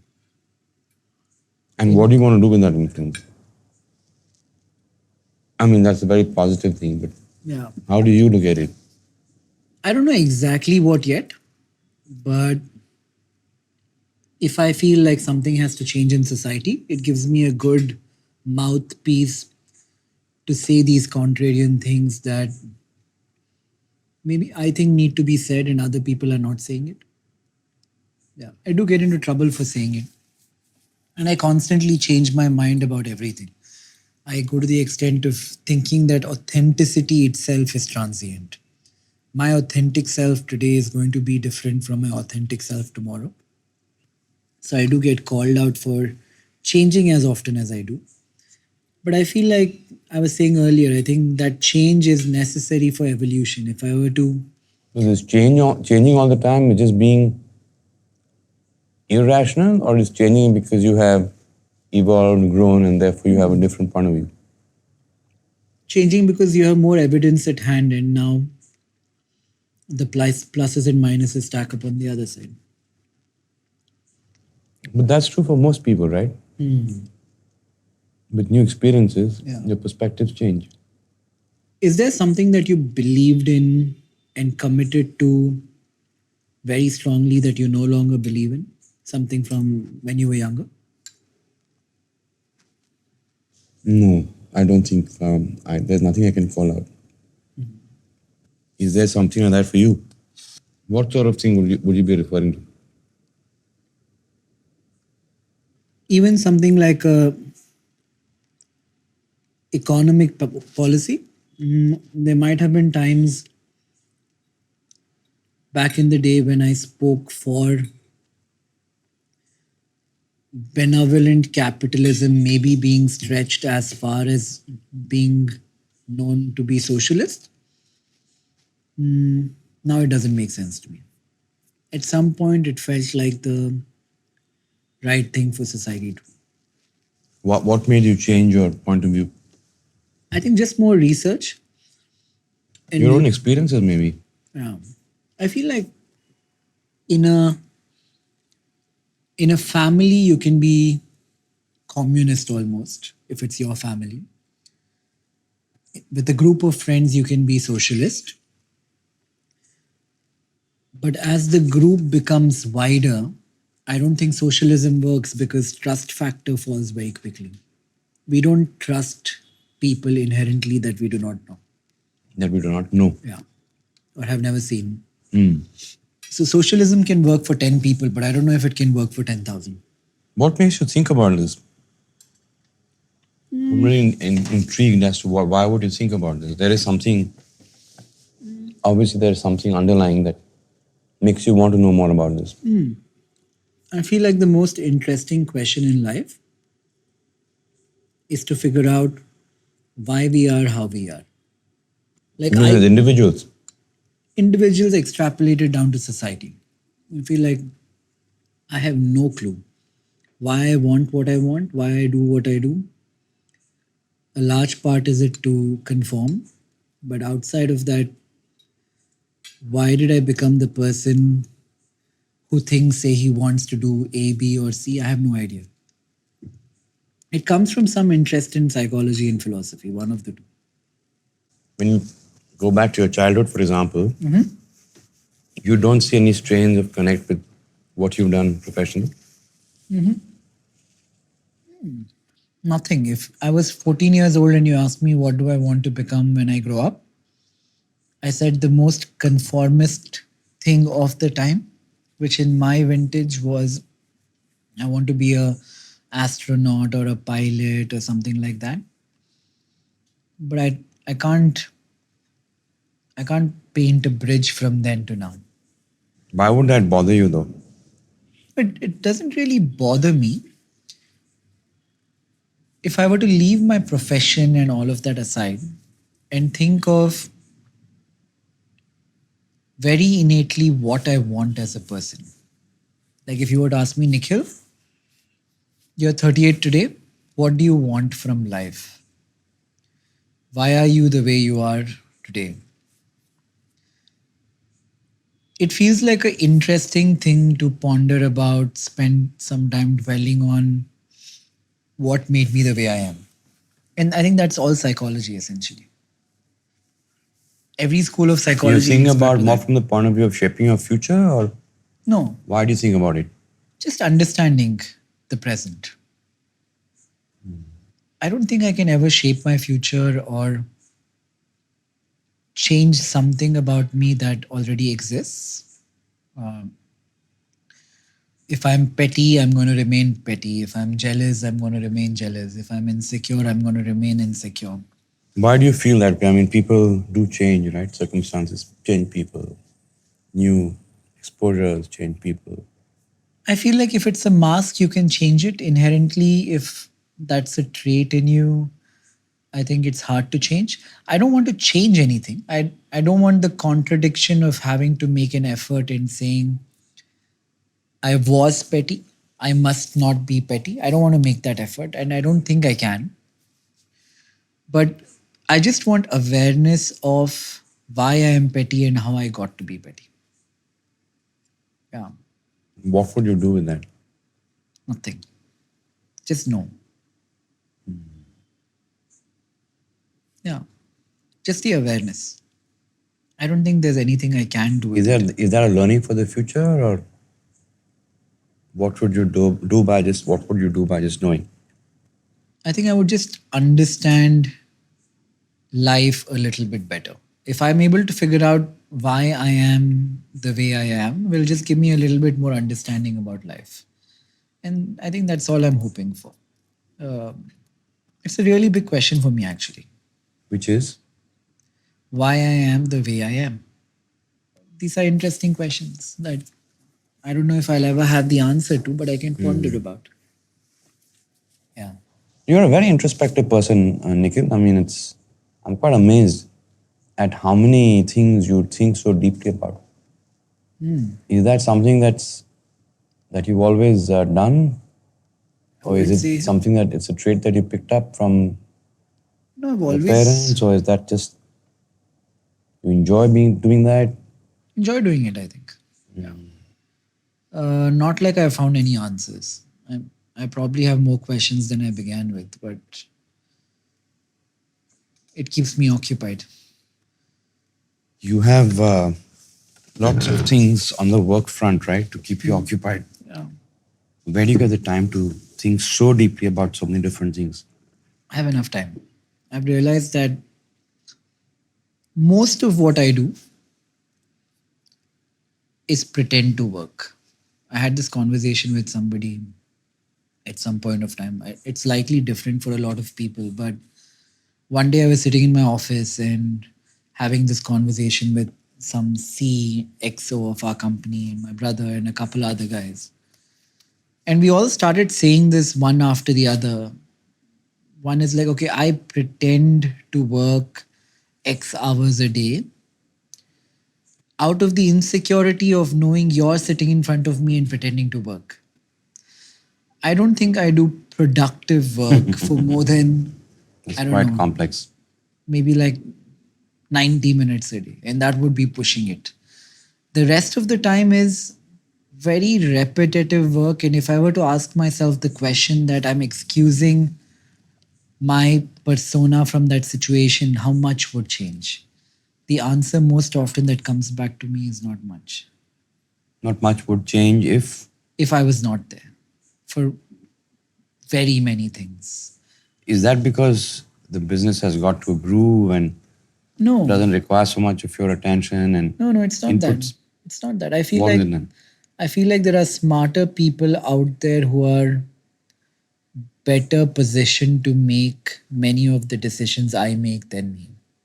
And it is my ego which has gotten swollen up by virtue of the accidents in life and has gotten me to this point where, everybody, like, we're not like you guys. I mean, you guys are 100 times bigger, but even at my scale, invariably you get surrounded by so many yes men. That sounds like you're ready to start a new business. You think? Yeah.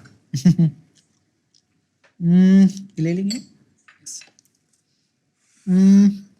Is that true? No. No. It just sounds like, I think, I don't know what I want, but I know a little bit more about what I don't want. In terms of work. I don't want to waste any more of my life pretending to work. The productive work that I do, I will do. And the rest of the time I can utilize in learning and reading and exploring and doing things I actually cherish doing. So you think you're pretending to work for whose benefit? Nobody's benefit, but for the insecurity of when you're in an ecosystem, say there's 4 of you sitting together. Because the other 3 are pretending, I'm also pretending. And I feel like a lot of the world is going to go there with all the evolution that's happening in tech. I think most people will be pretending to work a lot more than they were pretending to work yesterday. Because of social media.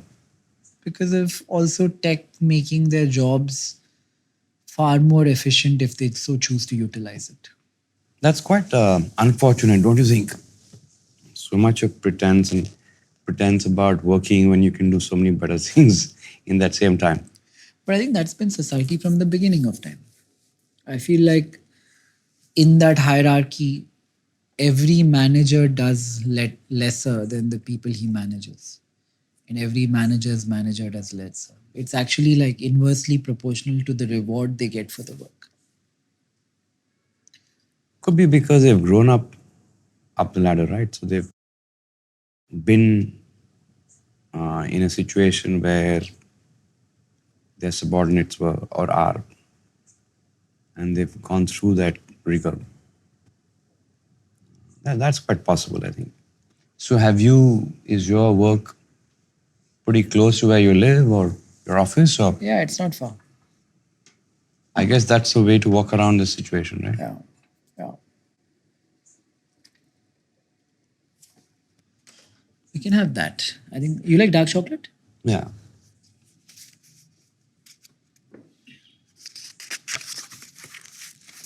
Okay, so we were at. You started interning. We go back there, and then what happened next? We're in the year 86, 87, something like that. Yeah, I think. Yeah. So I'm working with my father. Complete my graduation and my CA.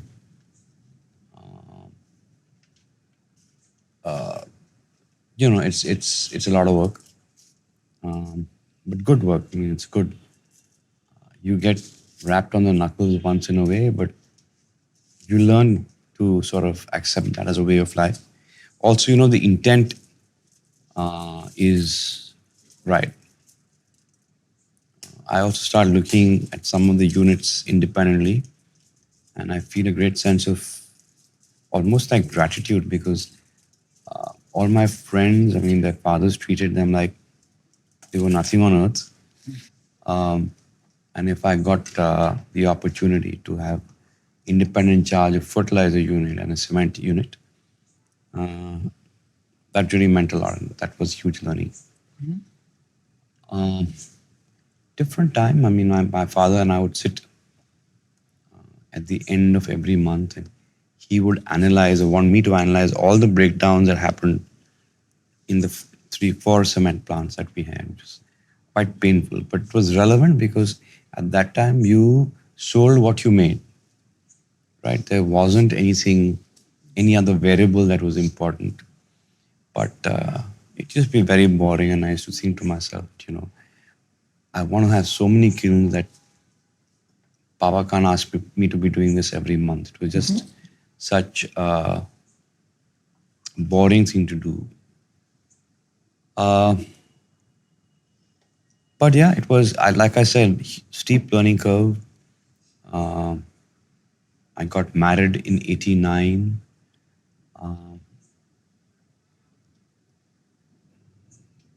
Went off to do my MBA after that at London Business School, which was, again, huge learning and very transformational in some ways. That was post marriage. That was post marriage. It says that you only met your wife 3 or 4 times pre marriage. Yeah, I mean, that's how it happened then. Twice, not even 3 or 4 times. Yeah. So it was quite tough on both of us. Sorry? Isn't that really awkward to It marry? really is. But, at that time, in our community for sure, that's how marriages happen. That was just the norm, and you just kind of flowed with the tide. Okay. And then you went off to college in London, Went to college, studied business. London Business School. A good 2 years, great learning. Met a lot of different kinds of people from across the world. Come back. In another couple of years, my father got detected with cancer and then passed away soon after that. So life changed quite Traveled dramatically, alone very or like quickly. with family back then to college? Me? With family, Like with wife? with wife. We were together when I was studying. So came back, dad was ill, immediately joined the business, I was in any case working completely with him, right? even Before while I you were in left. college. Not in college, no. But, it was just the natural thing to do. Come back and join him and pick up, sort of start off from where I left. And is there a part of the business that you joined first? I cut my teeth in textile, like I said, spent a year on the shop floor. Uh, I just felt that it's the most complex business that you could be in at that point in time. And therefore, it would be the best learning ground for me. Most other businesses were easier to understand and run as compared to textiles then. Cement was the other business that, I was exposed to, ran a unit, chemicals business, caustic soda, put up a plant. When I say plant, it was a small plant. But, leadership experiences, so invaluable. Dealing with people, with all very new for me, right? Bit like being Alice in Wonderland almost. Was that the only game in town back then? Because even when I read, say, your peer group stories like a Reliance and all of them, everybody did textiles in that era. That was the biggest business in India That was one of the biggest businesses. Yeah. in the 80s. 80s. Maybe up until the early 90s as well. Until India opened up. Correct. And how did it feel living in that India? Like I've read about it. I was too young to be cognizant to it. I must have been like 5, 6 years old in 91. How did it feel? What changed on the ground? I was quite absorbed with what I was doing actually, Nikhil. So you didn't know any better. Hmm. It's when India started to open up to the world.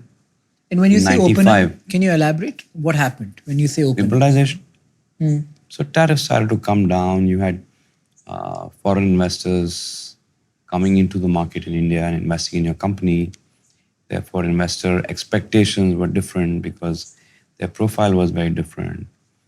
It was much more competitive. Tariffs came down in India. You had competition literally at the back door. Therefore, the whole dynamic of running a business changed. You had to think about strategy, about people, needed new kind of talent. So it was quite a metamorphosis at that point in time. And did you get an investor into your business?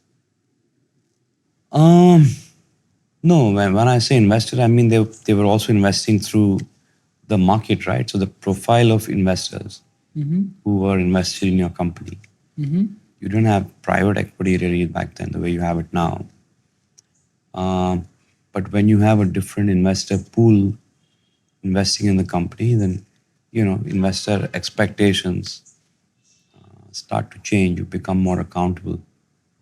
Investors become more vocal. What do you think of private equity and venture capital today? It's very prevalent in my world, the startup world of today. I think it's a very credible way of building assets or building businesses. A different world, quite different from the world of business that I'm in, so to speak.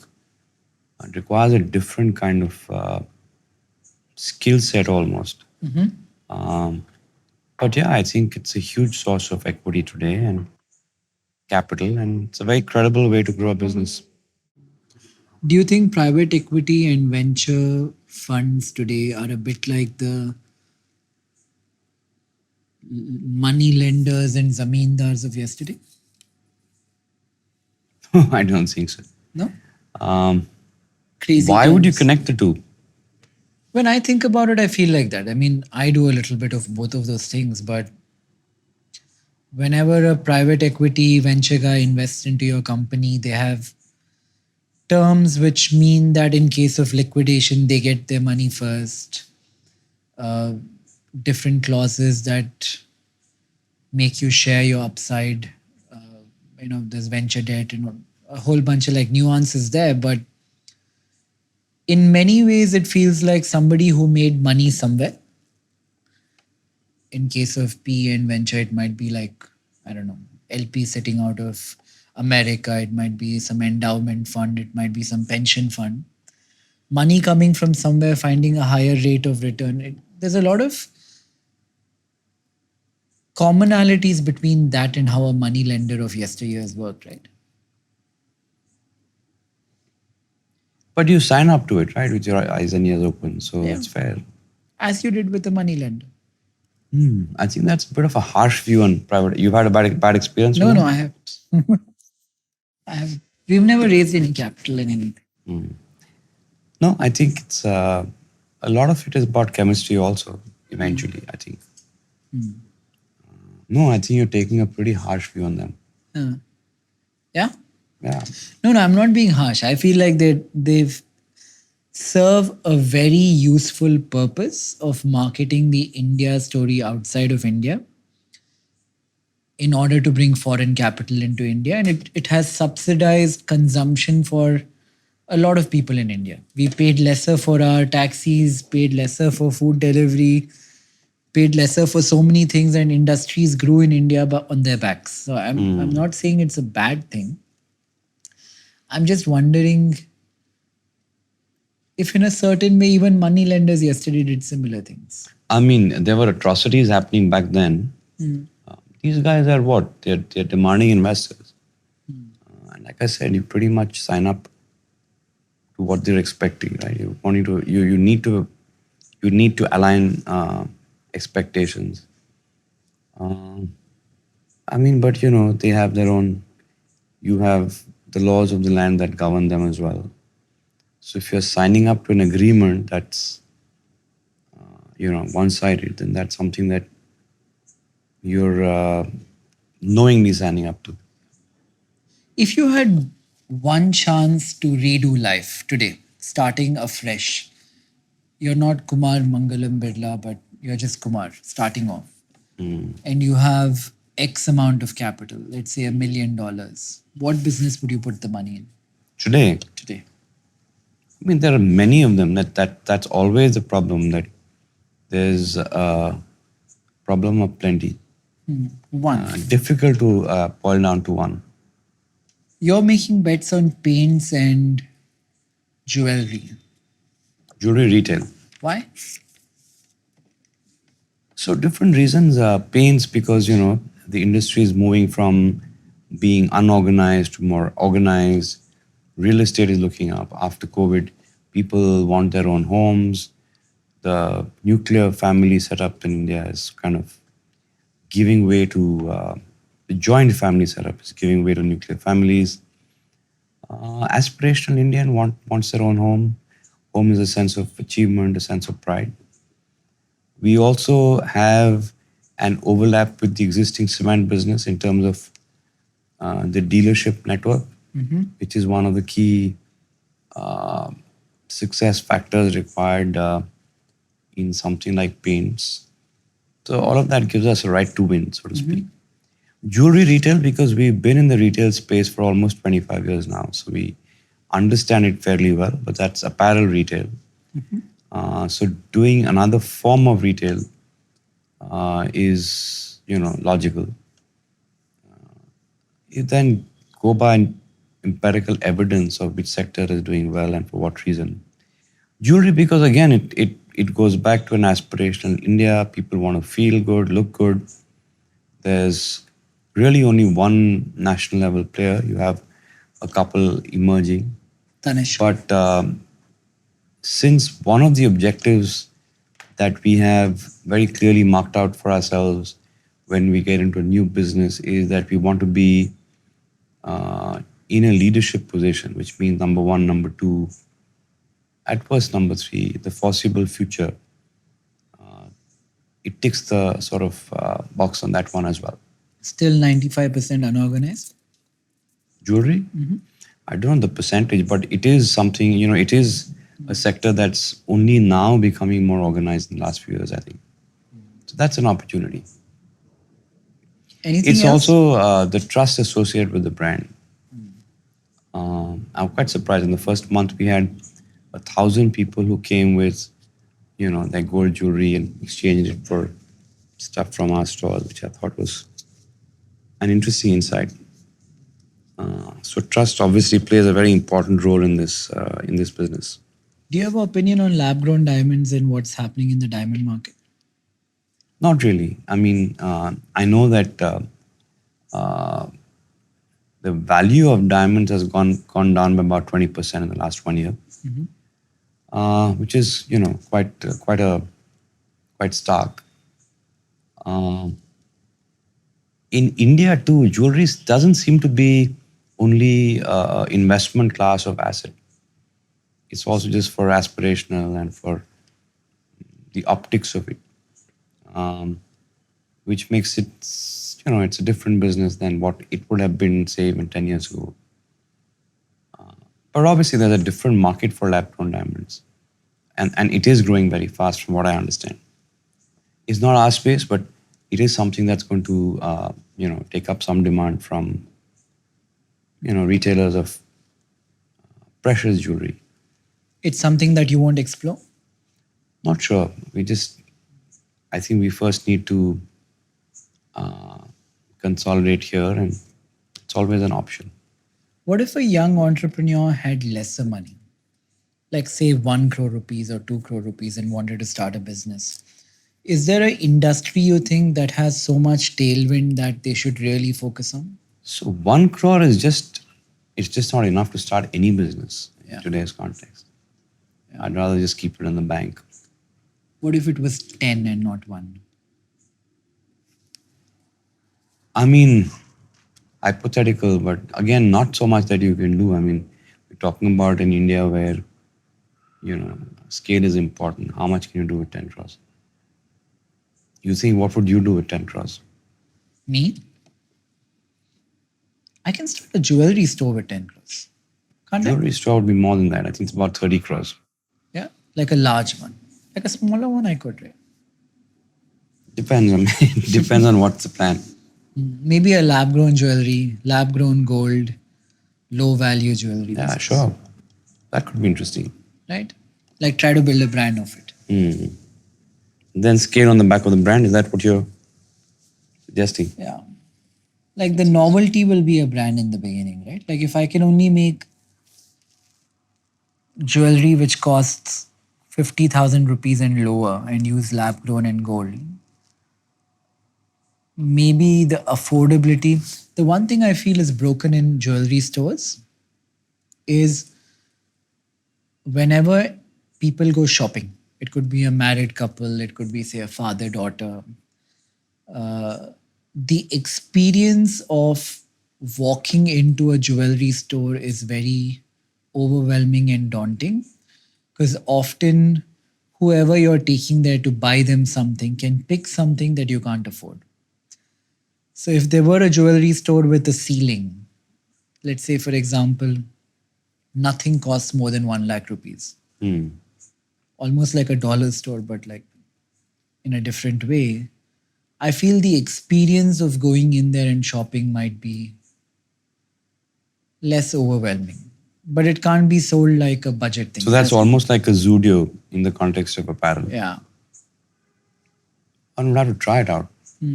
Quite interesting, Right? I think. But it's a different business case altogether. Yeah. Yeah. Yeah.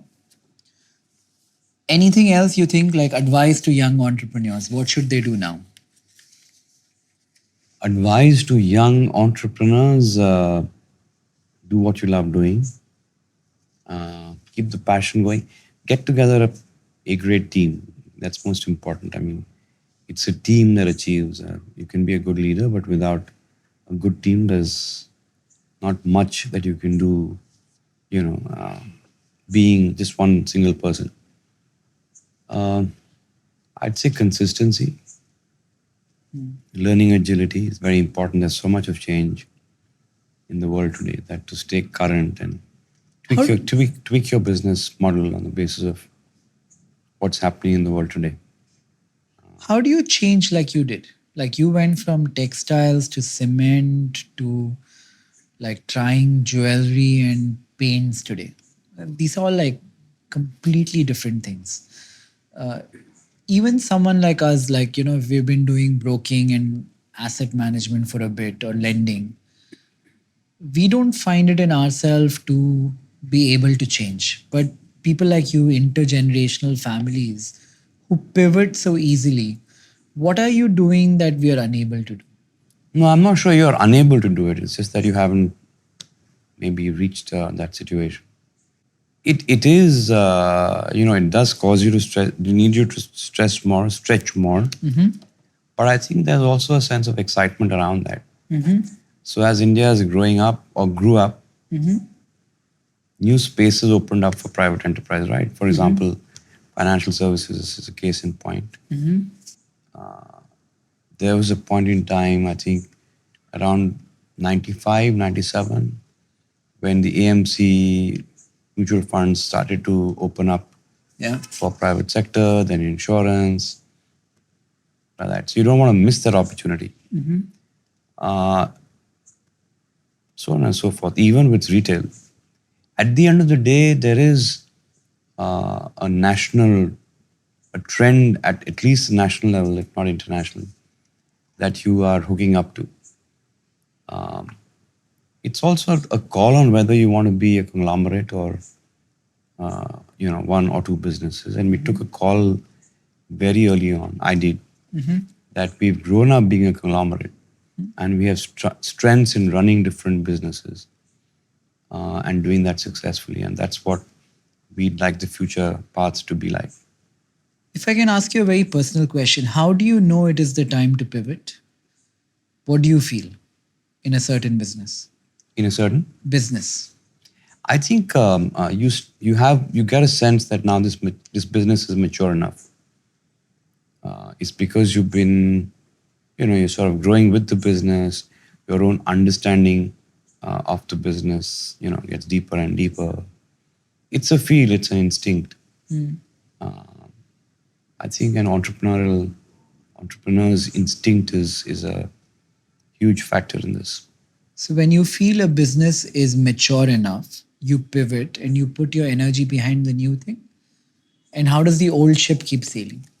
It's not always like that. I mean, that makes it sound very mechanical. But I think that's something that even if it isn't in a conglomerate situation, if you have mature businesses that have sort of reached a cycle where growth rates are tapering, you need to invest in new engines of growth. And essentially, that's the model that we have followed. If you look back and study it, there's no brilliance, attached to it. It's just common business sense. How do you step back and let somebody else run the old ship? Well, not the old ship, every ship, because like I was saying, we're 180,000 people. My daughter is involved in some businesses, my son as well. But for the longest, it's just been me now with my kids. So obviously, it's not a family-run business. It's basically a people-run business. It's a people's organization. I think trust is a very important factor.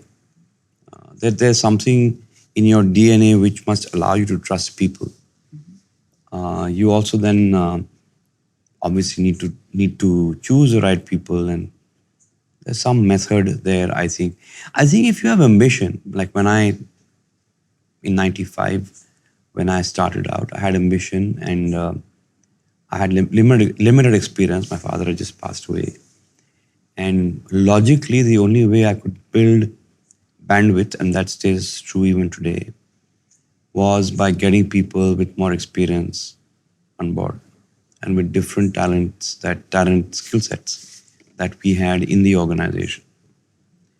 So I think it's also to do with ambition and passion. If you want to grow, the only way to grow is to have energized teams. I mean, there's no, there is no other way out. And that's the fundamental principle on which we are working. I feel like I have a lot to learn from you in this.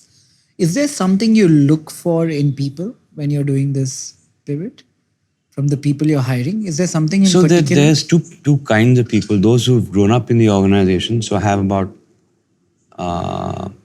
4,000 people who've been with me for 20 plus years. With people like that, you know them pretty much. I mean, I may not know all of them, but HR would, other people in the system would. So that's being a meritocracy. You have a track record within the company, and meritocracy means that you're pretty much getting ahead basis the merit that you've earned for yourself. For people from outside, it's a gut feel. You look at their track record, you speak to them, you do sound referencing. It's a gut feel. I mean, do you think, I look at people and I ask myself, can they handle complexity? Are they agile learners? And would they be able to lead large and diverse teams of people? And that sense you can only get with talking to them, right? There's no other way. So I think more than just referencing, it's about your own instinct, Right. your own experience with different kinds of profiles of people. So it is a leap of faith at the end of the day. Right. They say that when people are on their deathbed, the things that they often regret are things like, why did I work so hard? Why did I worry about how I'm being perceived? Uh, why didn't I spend time with my friends? Stuff like that. What do you think it will be for you? What would be the regret? I mean, and I don't know, to be honest, Nikhil. I don't know if there are going to be regrets. I mean, but I think that, especially in the last 15 years, I'd say I've lived life quite thoughtfully. And I mean, life's been kind. I've had more challenges. Life has thrown me more curveballs on the left side than I can even sort of talk about it. Anyone could even imagine. But there have been so many things on the positive side as well. So one feels a sense of gratitude. I don't think at this point of time, if I was to be on my deathbed today, I don't think there's anything I'd hugely regret. I mean, I've never had, for example, a work-life balance, but that's been by choice for various reasons, right or wrong. It's not happened by default. There have been reasons behind it, which to me are logical, well thought through. I don't think that there is any such regret I would have. Of course, if I have another 30 years to live, at least the situation might change. But yeah, I mean, God's been kind. I don't have any. I mean, regret would be, for example, I wish my father was there for longer. That's not something you regret at the end of life. I mean, your regret is about to do with life choices that you have made. So I think so far it's gone well. Nice. I think that's it. We've covered all that we wanted to today. Thank you for doing No, this. it's been interesting, Nikhil. You're doing a great job of this, and I know a lot of people watch your podcasts, and I'm sure draw inspiration from them. Any fleeting words to the many young entrepreneurs who will be so inspired by watching this? Anything that you want to tell them which is non-obvious? Someone looking to I start think out? the power of consistency, the soft power of consistency, something that we don't always value.